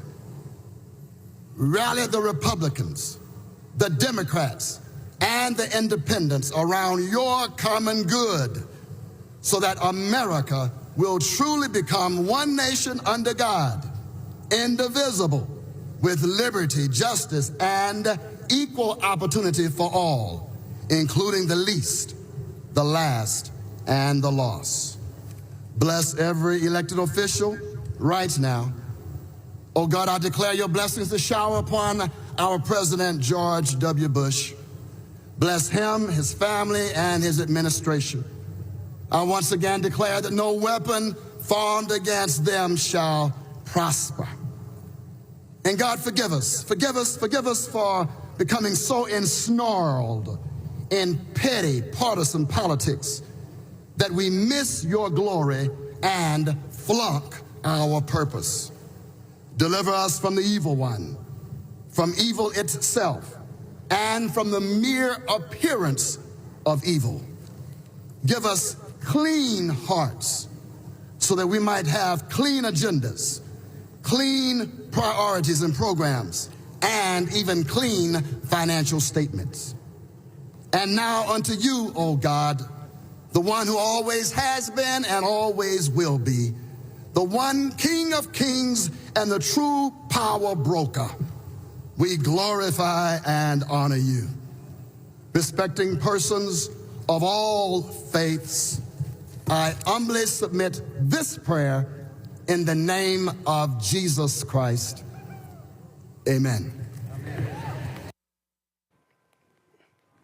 See, that's called a prayer. What we saw by that fool, Lorenzo Sewell, was just complete and utter trash. Ben Watson, conservative brother. Ben tweeted this: Lorenzo Sewell is a complete disgrace. He should be ashamed of himself. What an embarrassment. He's absolutely right. And y'all, he made it worse. He made it worse because after he stood up there looking like a damn fool with his minstrel show, he then comes on social media to announce he's getting his own coin, his own meme coin, whatever the hell they call them, the latest fraud scam of Trump and his cohorts. Listen to this. I need you to do me a favor right now. I need you to go buy the official Lorenzo Sewell coin. I want you to be able to see politics become manifest, not just in a way where we're praying over political gatherings, but where we're seeing us become the hands and the feet of the Lord Jesus Christ. Would you help?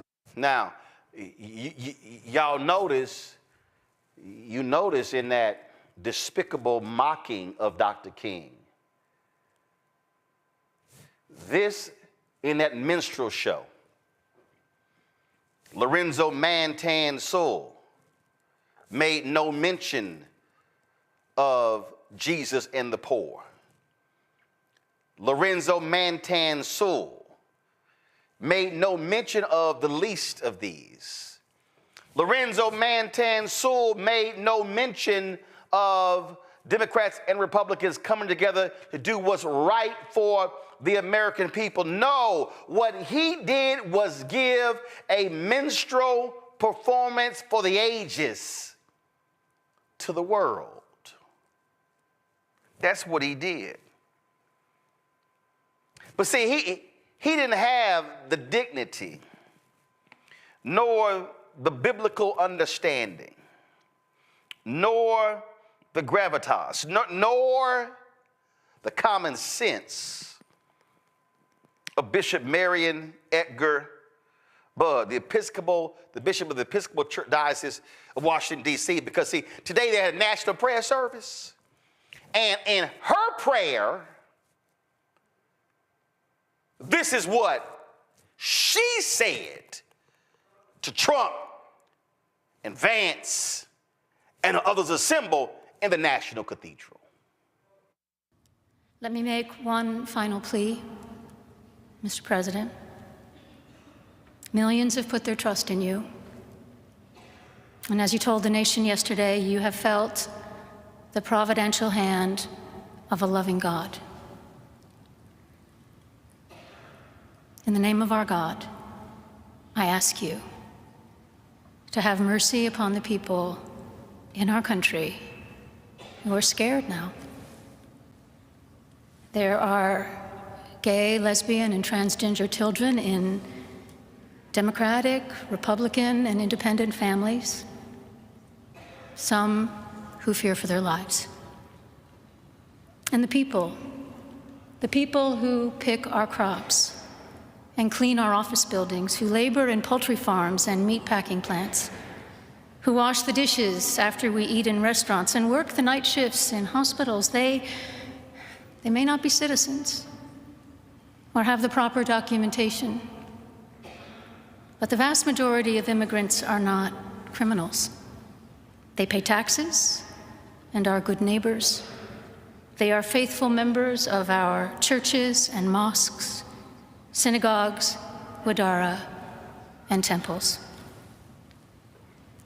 I ask you to have mercy, Mr. President, on those in our communities whose children fear that their parents will be taken away, and that you help those who are fleeing war zones and persecution in their own lands to find compassion and welcome here.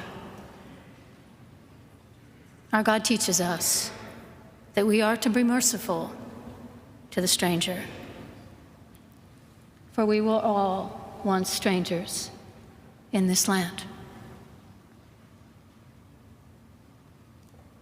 May God grant us the strength and courage to honor the dignity of every human being, to speak the truth to one another in love, and walk humbly with each other and our God for the good of all people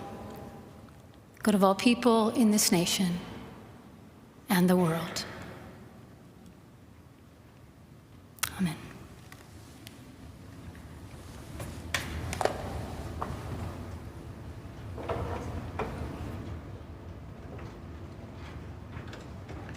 Now I want y'all to freeze it right there. Now I want everybody to watching, put me in the 2 box. When everybody to watch to understand something, that here's a bishop talking about being merciful, who's talking about the poor, who's talking about the hardworking. Yet, she's talking about immigrants. She's talking about all of it.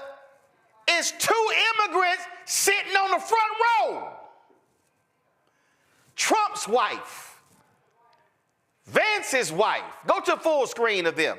There's two immigrants sitting on the front row. Sitting behind him is his son. Sitting next to her, you see the daughter. You see, guess what? They are the children of an immigrant that was his first wife. Oh, and the right, they upset with that bishop. How dare she talk to him like that? And when he was asked coming back to the White House, it could have been better. He didn't like the service because he didn't like being confronted with the word of God.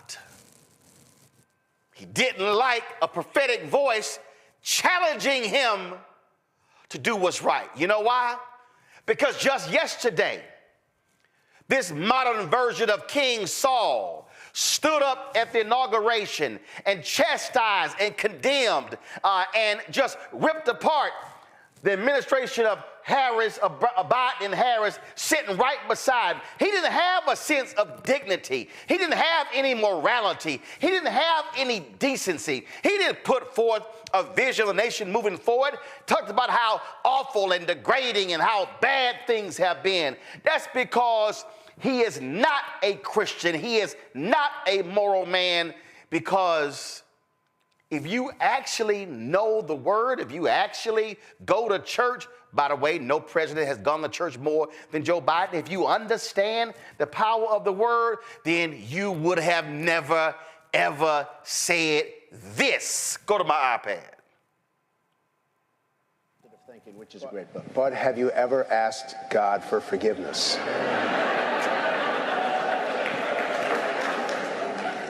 I'm not sure I have. I just go and try and do a better job from there. I don't think so. I think if I do something wrong, I think I just try and make it right.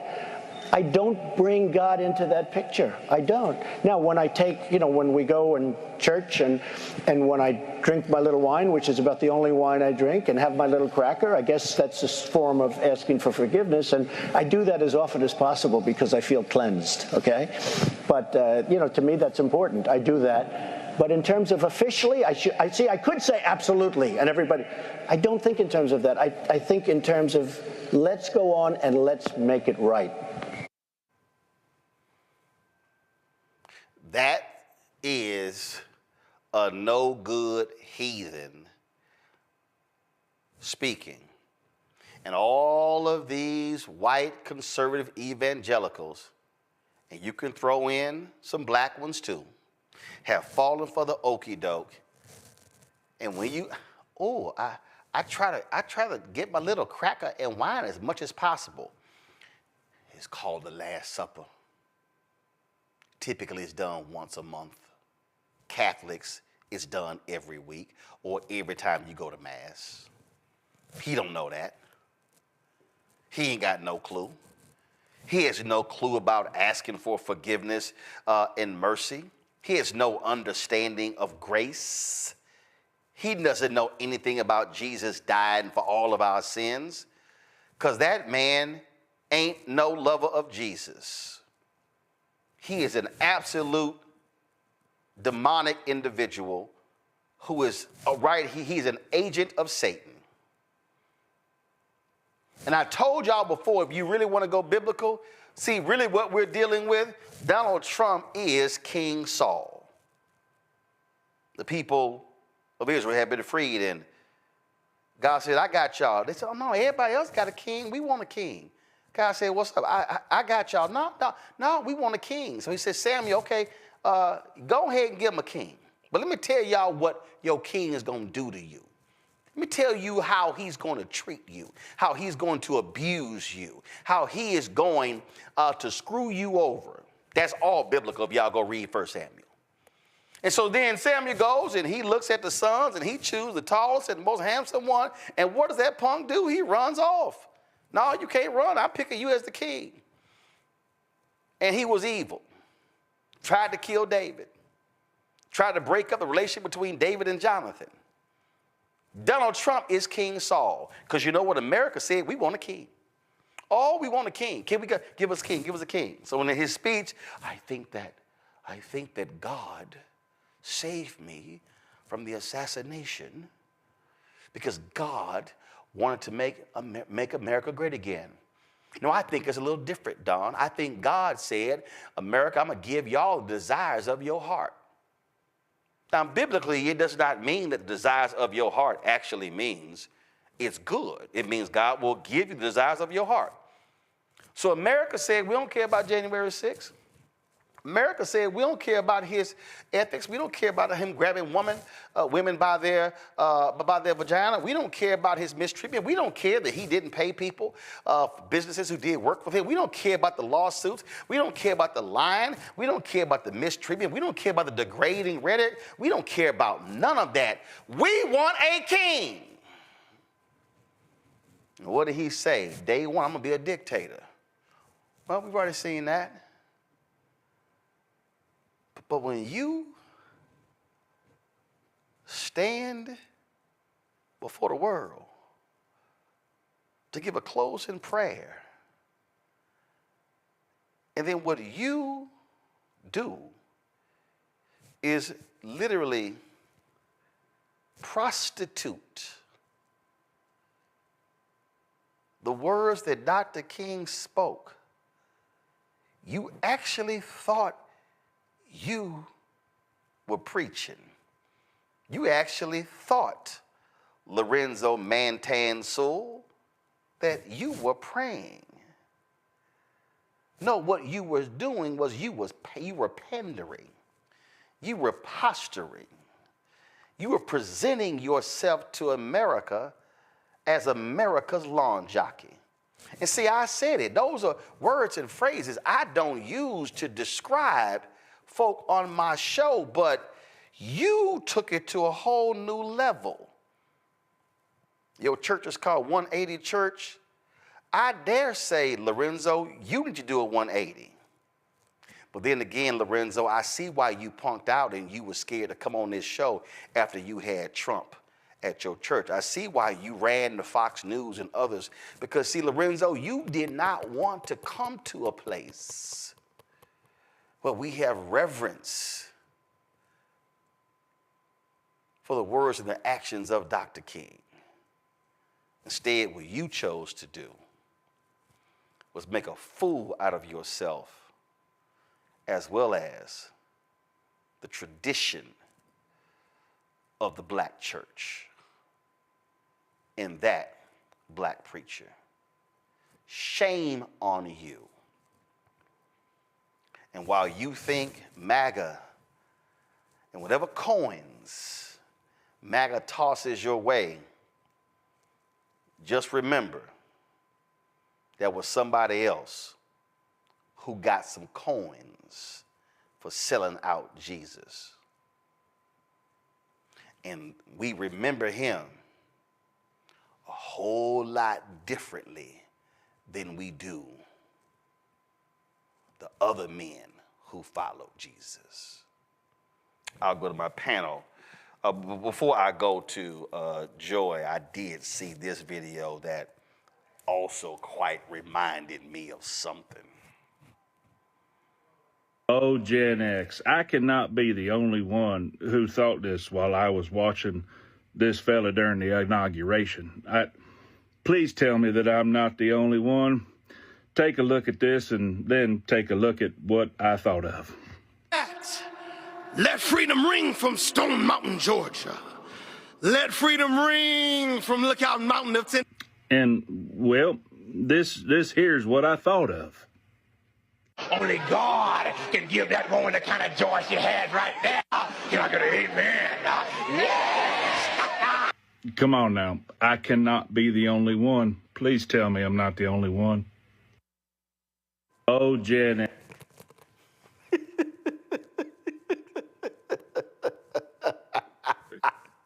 Go ahead, Joy. That's to be funny. I thought of that too. So I watch yesterday. I am home in Florida, and my mom, we just couldn't resist. We did not say Christianly words at the TV, I'll admit that. But when the pastor came on, I just couldn't believe that I knew that he was engaged in a grift. I didn't know about the coins until afterwards. But I knew, I was like, if he's engaged with Trump, there's a grift involved. There's money involved. There's some effort to defraud and confuse and befuddle and to make some money off of this engagement. It was the worst acting ever. And I've seen a lot of bad acting. I just couldn't believe it. And a bastardization of religion. Just so embarrassing. And they laughed at him. That's what's so great. Stop looking at him. Look at the people behind him. They were laughing at him. J.D. Vance's wife was also, she had my face. It was confusing, and obviously he didn't read the room. I mean, none of those people appreciated what he was doing. Even they knew it was off. And Black Republicans, you can be a Black Republican. I love that you juxtaposed with the Bush first inaugural. Think about how divided we were even at that time. But we didn't have a Black preacher come on and make a complete mockery of himself, a performance. And so we know that this person is not any kind of true man of God. He couldn't possibly be and have done all of that. The person we should be focused on is the bishop who spoke today. She is a reminder of what religion should be, what it can be. And frankly, Donald Trump should have expected that some minister was going to speak directly to him. And I wasn't even as appalled at Donald Trump's face during the prayer breakfast, but J.D. Vance's face. He was looking around. He was obviously he was looking down at Trump like, oh my Lord, she's saying to you, you gon', I can't believe. He was mad. He was mad. Power. First of all, Joy, here's what these folk don't understand. Well, they don't understand, I'm going to pull Jonas here. The purpose of a preacher is to convict those sitting in the pews. They're not supposed to be there to affirm you. The preacher is supposed to use the word to challenge you and to call you into question and to call you to do better when you leave. And all of these right-wing folk, Joe, are mad and upset. Oh, take their 501c3 status. How dare she talk that way? Because she talked the way a preacher is supposed to talk to power. Yeah, that's right. I mean, that's the way Martin talked to power, right? And we whitewash how this country, as a country, we whitewash how we felt about Martin as if he wasn't killed violently, which he was. And so, a preacher is always going to call us to our highest purpose, to our highest morals, and they'll use the word actually to do it. So it was a bastardization of Dr. King's words to take his favorite parts of the speech, but not the other parts that really call into question what it is that's going on with those that are the least of us, right? And it's bad when you be sitting there and your eyes are closed to start, and at some point you just kind of got to open your eyes and be like, what in the world is going on here? And they were all doing the best they could to keep from busting out laughing, because this thing was really a clown show. It was a performance, and not a very good one. And it's not one that glorified God. It's not one that lifted people up. All it did was, kind of kiss the president's behind, for lack of a better term. And so he sold himself out. But, it's probably not the first time he's done it. Probably won't be the last time. And since he was on minutes later talking about getting a commemorative coin, what his purpose is. And so the ministry yesterday did the right job. She did the right thing in terms of speaking to what it is that is supposed to be arisen out of us, our best instincts, reminding you this is the standard. You are in power and you have a position, and you have an ability to do this, and there'll also be accountability for not doing it. But that's another thing that the people that seem to be so excited that Donald Trump won, the evangelical types, the Christian types, or whatever else, they're not tripping off him not putting his hand on the Bible. Let Obama not put his hand on the Bible when he was swearing, I knew he was a Muslim and this and that and everything. Hell, they got mad at him over a flag pin. Right, yeah. In a tan suit. The hypocrisy is nuts. And what's so bad is that as a Christian, you stand on the outside and you just see non-Christians looking at this being like, nah, I'm good. Ain't no reason to jump into this because this ain't what's cracking like at all. So, it's going to be interesting to see how it all turns out and see the moment and time in which these so-called preachers stop undermining and undercutting their own salvation in order to kowtow to the president. Here's what I find to be hilarious, Mustafa. Go to my iPad. This fool he did an interview with a bunch of different people yesterday, and he said, quote, if you take politics out of the Bible, you have no Bible. He said that religious leaders need to, quote, equip all people to understand that the Bible is a political book. Well, it's interesting, Mustafa, because there's a whole bunch of stuff he skipped. There's a whole bunch of stuff he didn't want to bring up. And see, again, what offends me is that you want to quote Dr. King on MLK Day, and you want to talk about content of character and all that stuff and from the hills and all that, but you skipped over the thesis.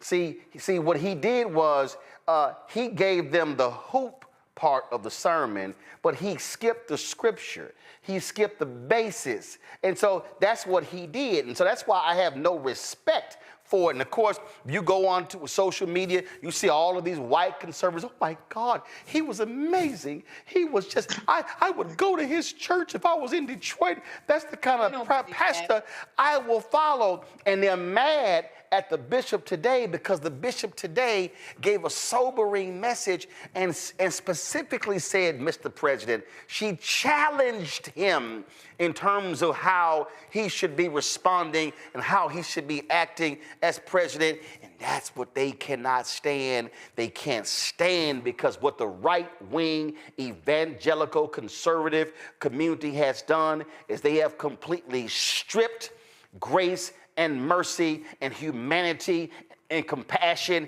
and care from the Bible. And instead, what you get, Mustafa, is vitriol and hatred from these individuals. And then if they do talk about grace, it's what Dietrich Bonhoeffer called cheap grace, that they ask for. And so these folk want to hold themselves up to be somehow the paragons of virtue, the individuals who we understand and we represent the true body of Christ, when you have these fake frauds like Franklin Graham, who would rather ask for forgiveness of Donald Trump, who's cheated on all of his wives, who's cheated in business, who's cheated in money, yet he didn't question the Christianity of President Barack Obama.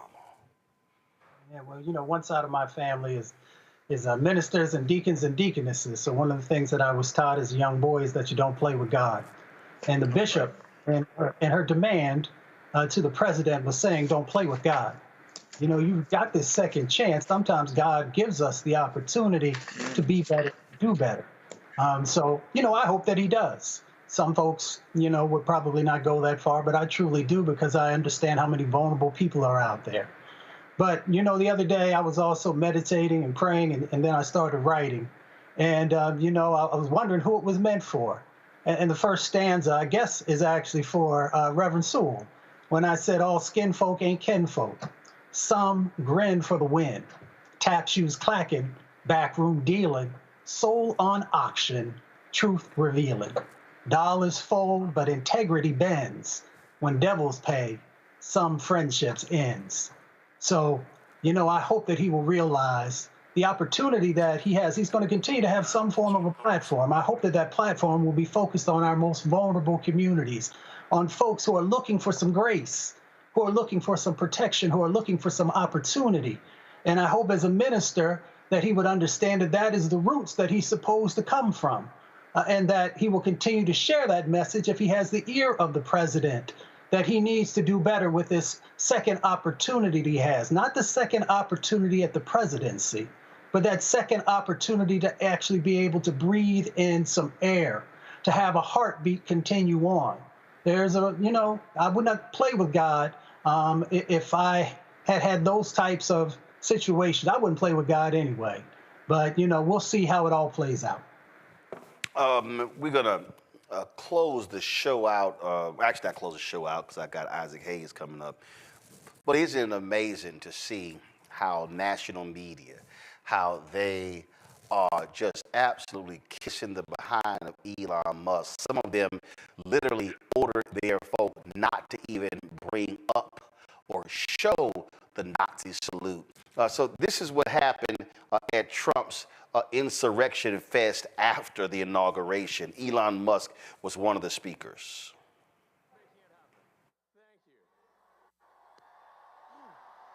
Wesley, come on, Wesley. My heart making it happen. Thank you.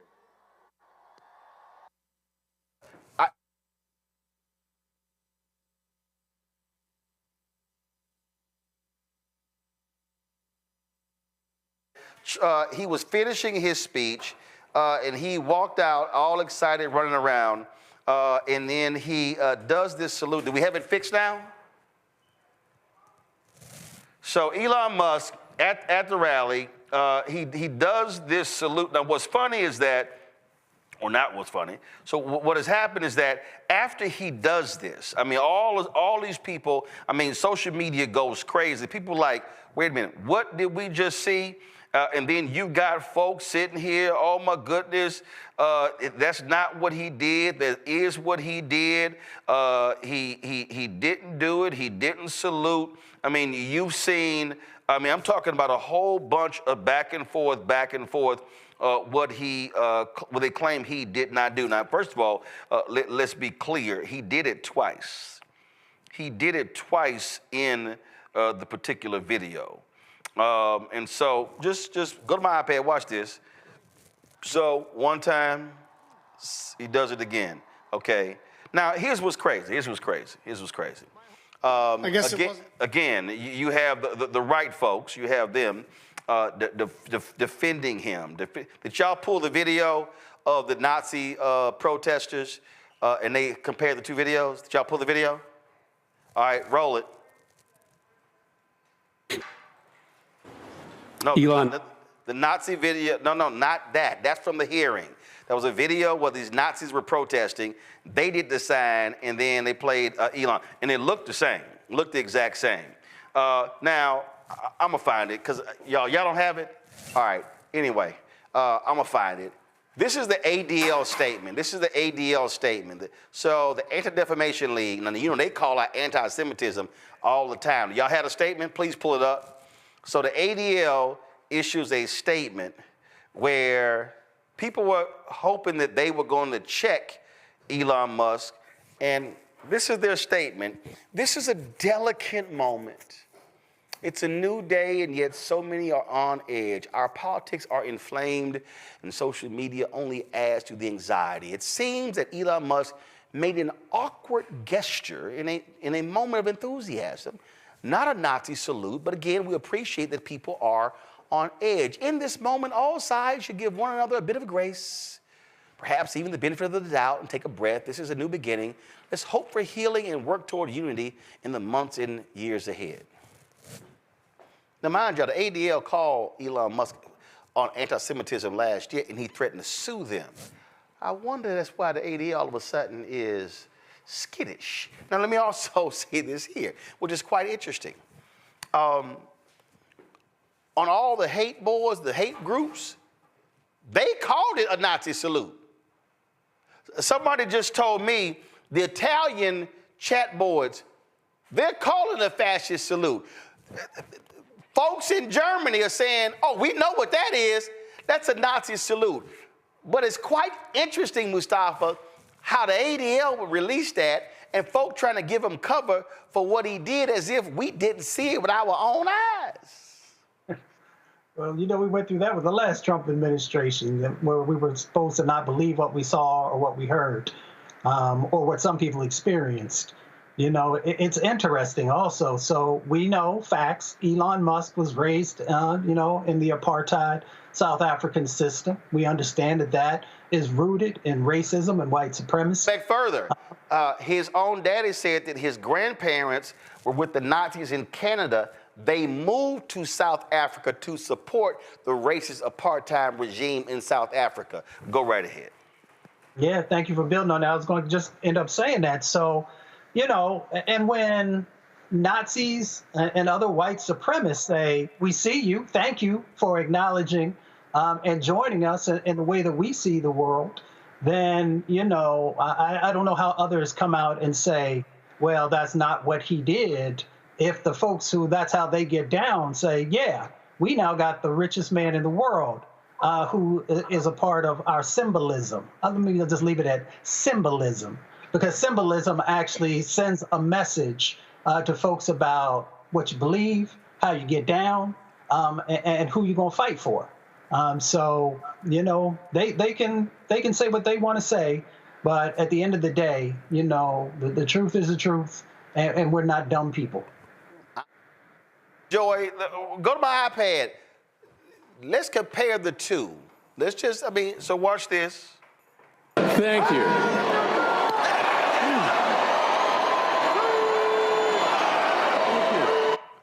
I'm sorry. Look quite damn simple. Just in case anybody missed it, let me go ahead and just run that back. Okay, just watch this again. Thank you.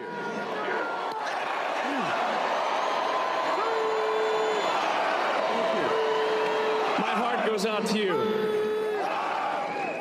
I look pretty damn close to me, Joy.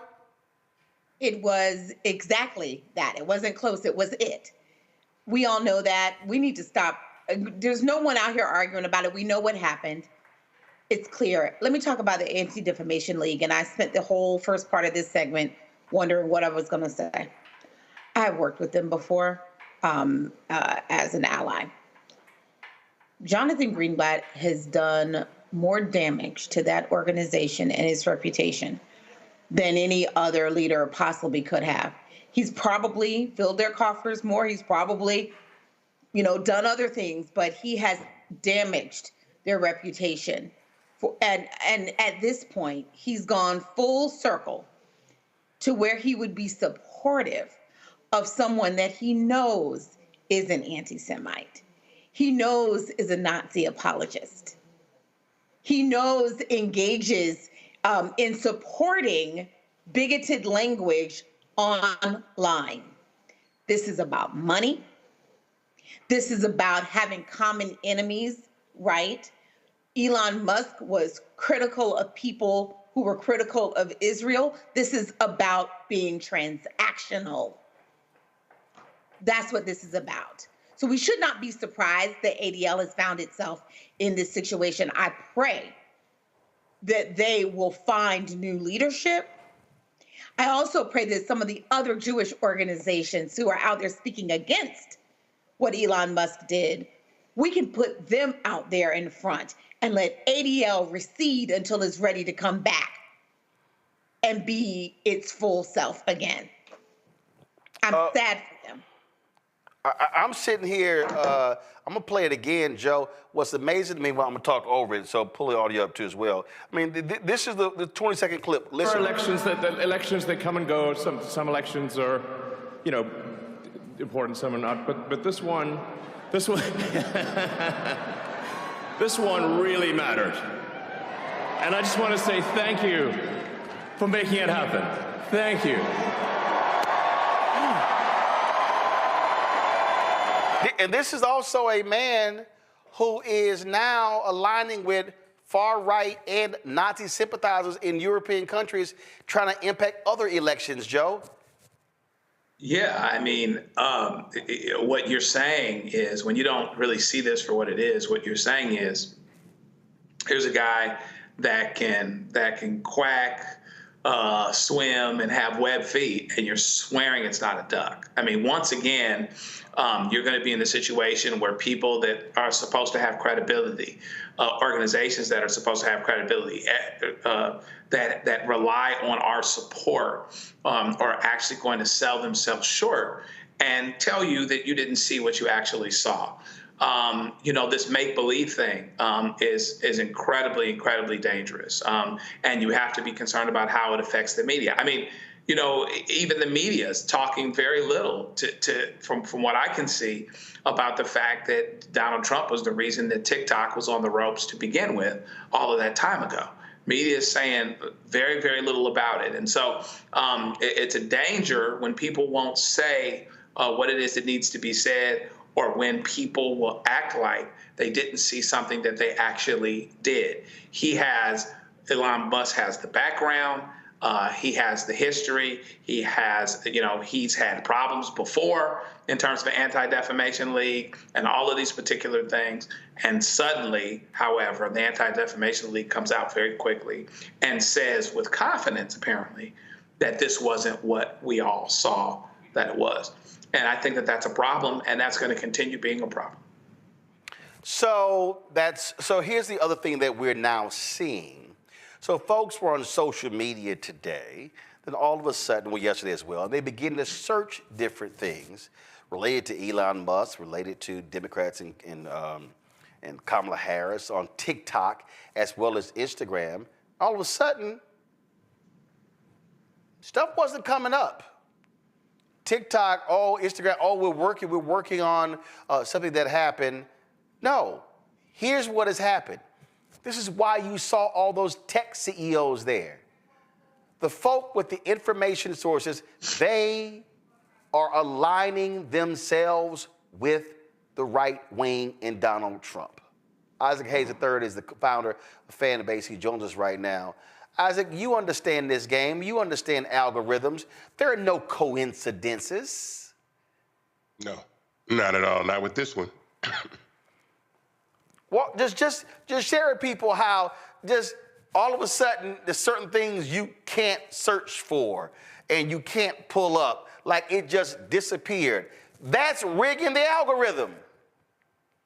I mean, it's censorship at another level. It's an oligarchy. It's state-run media. It's all the things that we hear about happening in other countries, but happening right here in the United States of America, which is very, very dangerous, because when you eliminate the ability, and I saw this today, some people were saying, if I put in the word Democrat, without the hashtag, it comes up.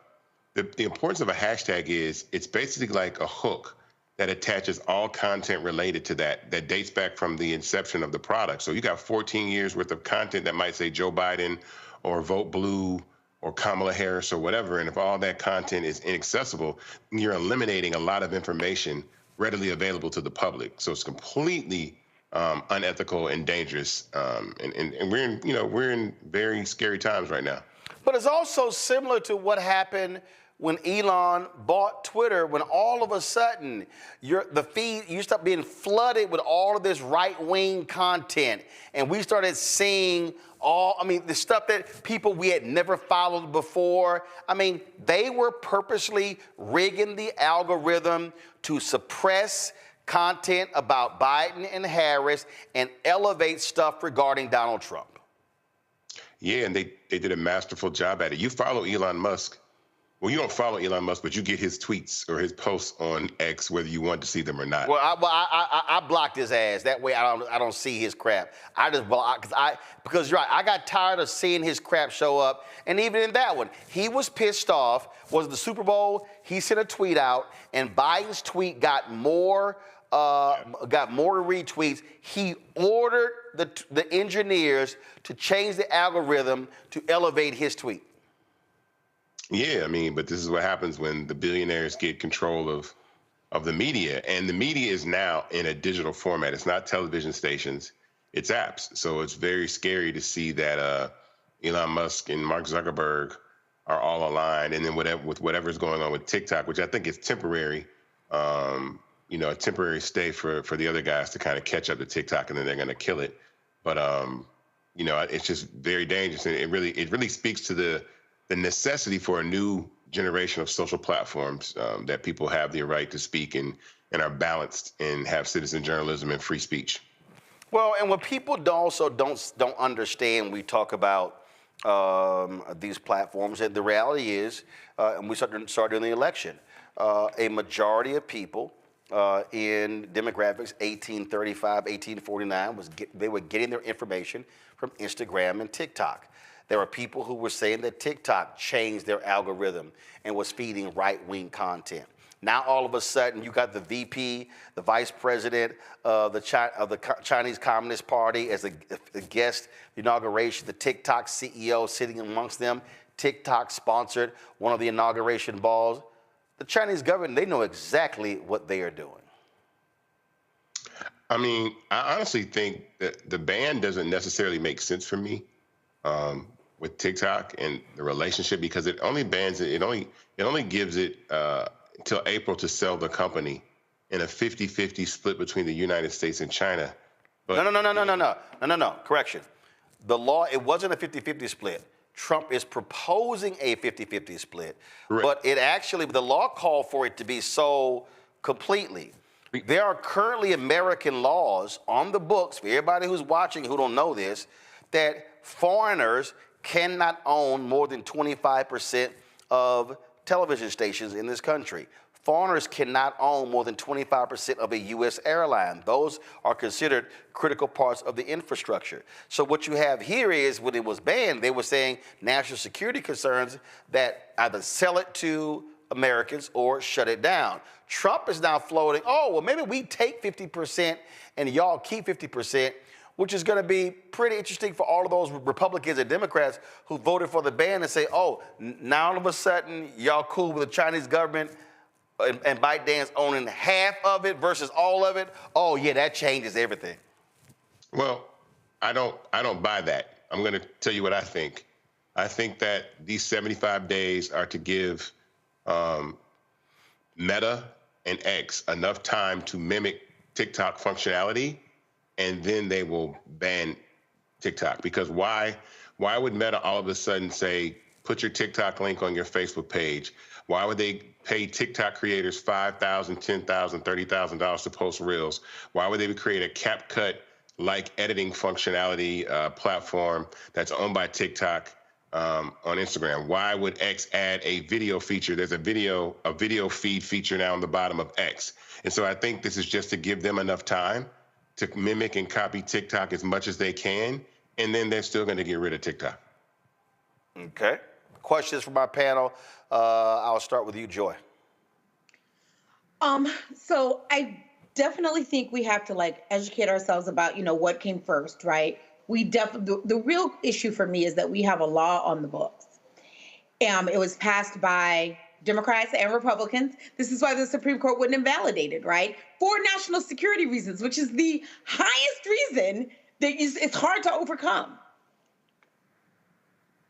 And yet, we had both a little bit with Biden and now with Trump, a willingness to walk away from this.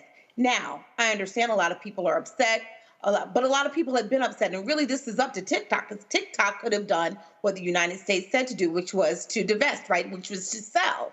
It did not do that. It was hoping for a Trump administration. And some might say pushed for a Trump administration through his algorithm. Okay. Question? But I know, I'm getting there. I know. I need you to get there a lot faster.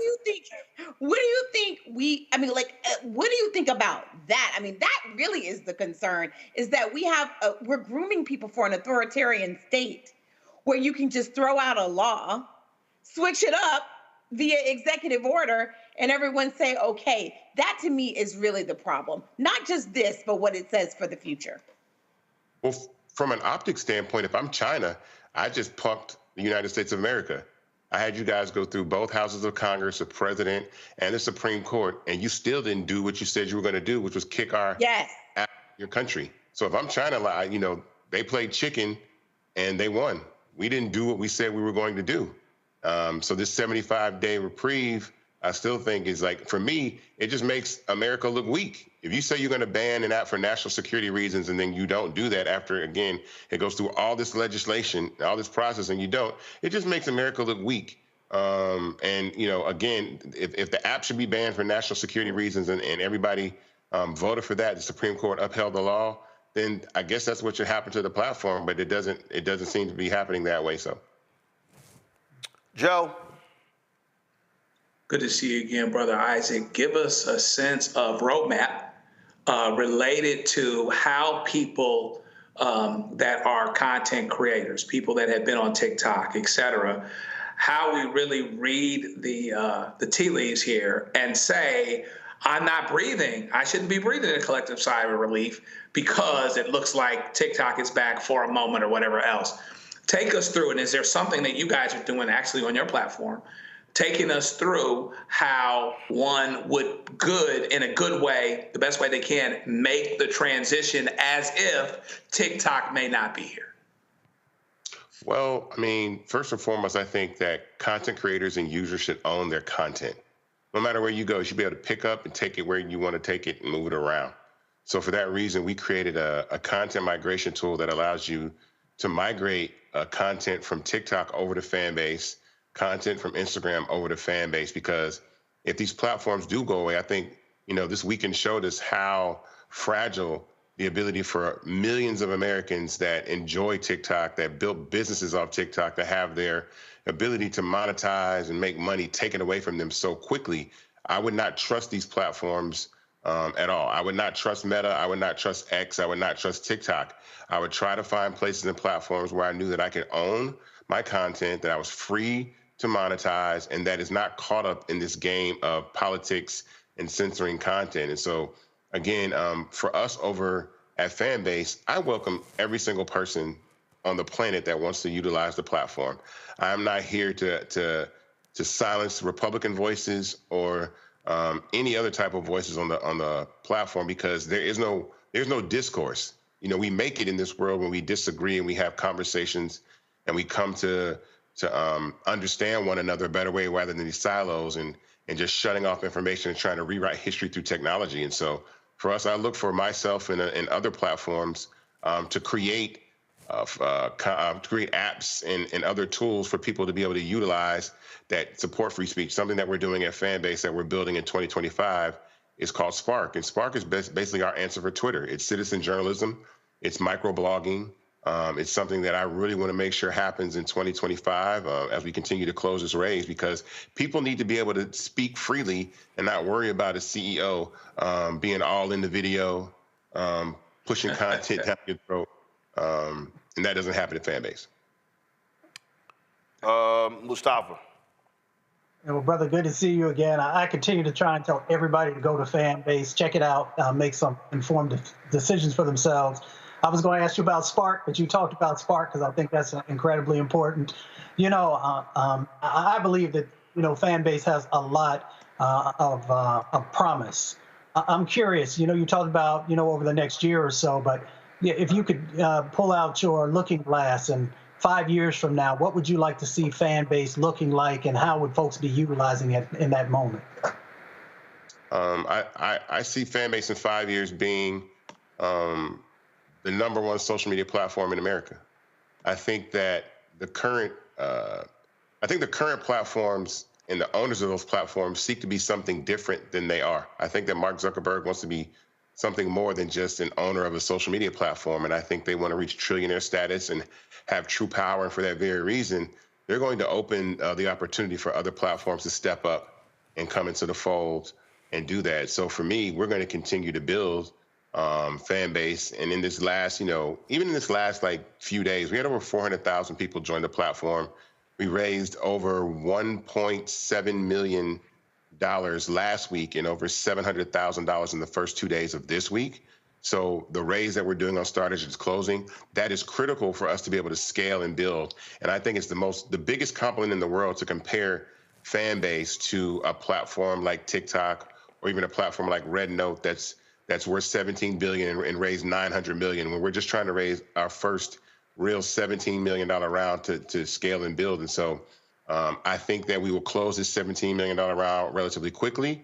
I think that TikTok is going to do what I said is go away, and fan base will be there to benefit like the other apps out there. And then we will continue to scale and move forward from there. Again, folks, if y'all want to, first of all, you should download Fanbase. Get your account. If you want to invest, go to startengine.com/fanbase. Startengine.com/fanbase. All the details are there for you to check it out. Isaac Hayes III, we appreciate it, bro. Thanks a lot. Thank you. Real quick, folk, yesterday, Sexy Red, you will never, ever hear me discuss her on this show, only within this context. Yesterday, Sexy Red decided to post this AI-generated photo of her dancing, holding hands, and dancing with Reverend Dr. Martin Luther King Jr. Well, that didn't sit too well with his daughter, Bernice, one of his 2 surviving children. Bernice posted this. This is intentionally distasteful, dishonoring, deplorable, and disrespectful to my family and my father, who is not here to respond himself because he was assassinated for working for your civil and human rights and to end war and poverty. Please delete. Well, Sexy Red has deleted that photo. Unfortunately, let me find it right here. I saw it a little bit early. Give me 1 second. Unfortunately, there was a second photo that she did leave up that put her in, this is the one, let's see right here. This is the one that she put up, her holding a handful of cash as if she was marching in one of these protests. And so that one is still up. Real quick, get our panel's thoughts. Mustafa, when you saw that first one, you were like, oh, hell no. I mean, folks are so disconnected from the struggle, right? And everything that folks have done for them and poured into them. So they have the opportunity to be an artist and to be able to make money. But we also, and I understand that art can take many different forms, but there's nothing of value in what this sister has done. And I know she's younger, but I hope as she begins to evolve and grow, that she'll realize that she should use her artistry in a way that uplifts our community and not gives people the ammunition to continue to degrade and break down our community. Joy? You know, I think it's fair to judge her art. That's what it's out there to do. I'm going to refrain from that only to say this. Sis, if you're listening, we love you. We want to bring you in. Sometimes you got to make sure that you're surrounded by people who will give you pause and will say, that may not land the way you mean for it to land. Martin Luther King doesn't just belong to all of us. He has a family, he has a reputation, he has people who want to make sure his image is one that is respectful and emblematic of him. You should have checked with the family to make sure that kind of post would have okay. And if you no, had, actually, no. You wouldn't have done it. No, you don't check with the family about an AI-generated post of you in a club dancing with Dr. King. You don't do it.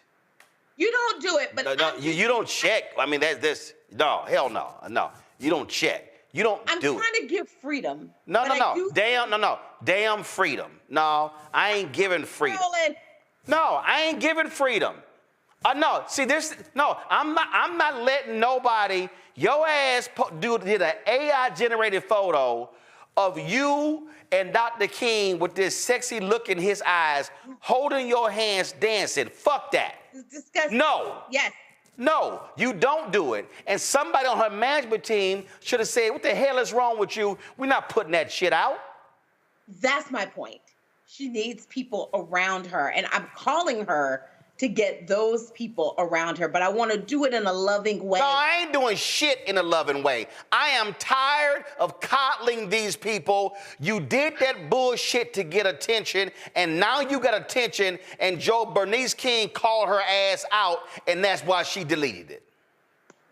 Yeah, I mean, it's a problem for sure. But to Mustafa's point, when these kids don't understand the struggle, they don't know that some stuff is out of pocket and out of bounds to begin with. There are certain things that you shouldn't even be trying to do.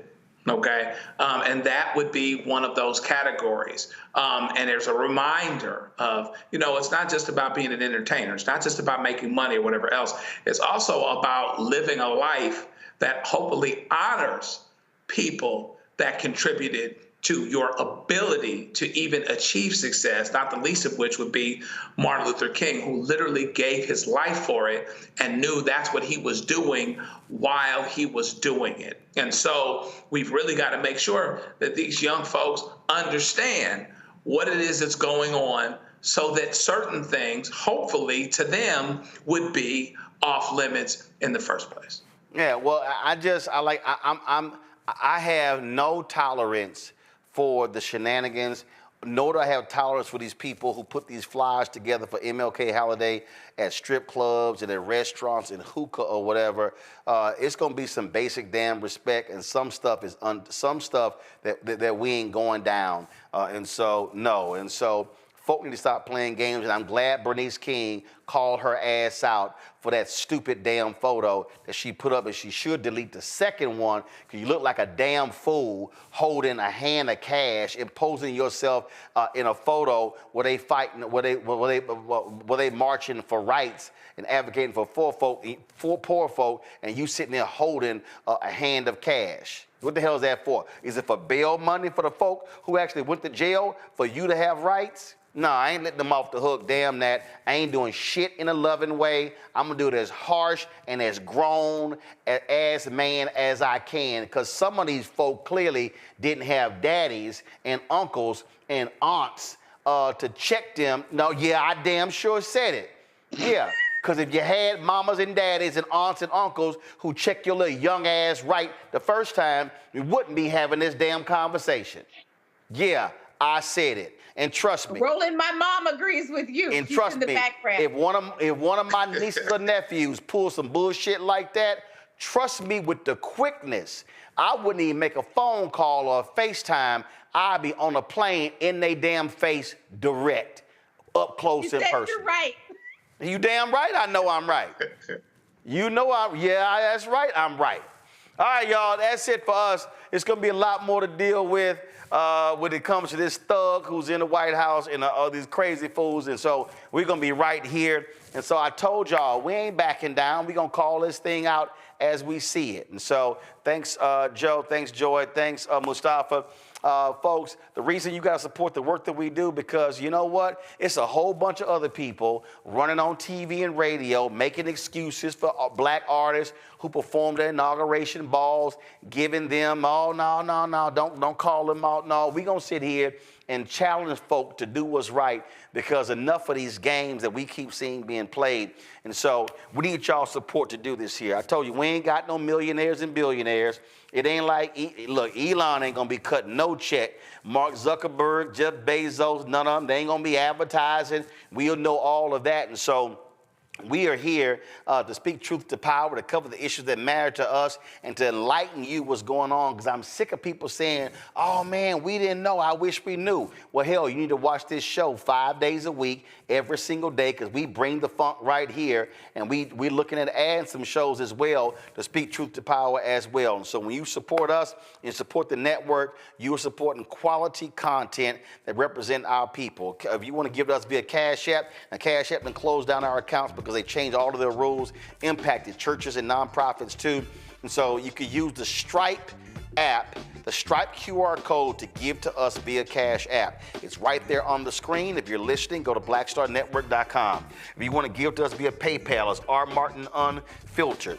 If you want to go to Venmo, it's RM Unfiltered. Zelle, Roland at RolandSMartin.com, Roland at RolandMartinUnfiltered.com. Send your check and money order, P.O. Box 57196, Washington, D.C.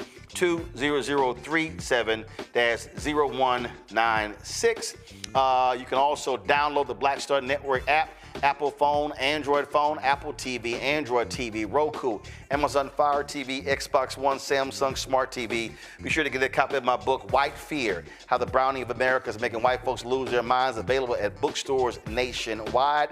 Get the audio version that I read on Audible. You can also get our merchandise, Roland Martin Unfiltered Black Star Network merchandise. our 2 shows. We actually got 3 shirts. Project Survive. Y'all got to tell Keenan, we got to figure out, is the shirt Project Survive 2025 or is Survive Project 2025? You can let me know which one it is. The other one is hashtag We Tried to Tell You, FAFO 2025. And the other was Don't Blame Me, I Voted for the Black Woman. That's our hot one. I'm going to wear that on the show tomorrow. So, folks, that's it. I'll see y'all tomorrow right here on Roland Martin Unfiltered on the Black Star Network. Holla! Black Star Network is here. Oh, no punch! I'm real revolutionary right now. Thank you for being the voice of Black America. All momentum we have now, we have to keep this going. The video looks phenomenal. See, there's a difference between Black Star Network and Black-owned media and something like CNN. You can't be Black-owned media and be scared. It's time to be smart. Bring your eyeballs home. You dig?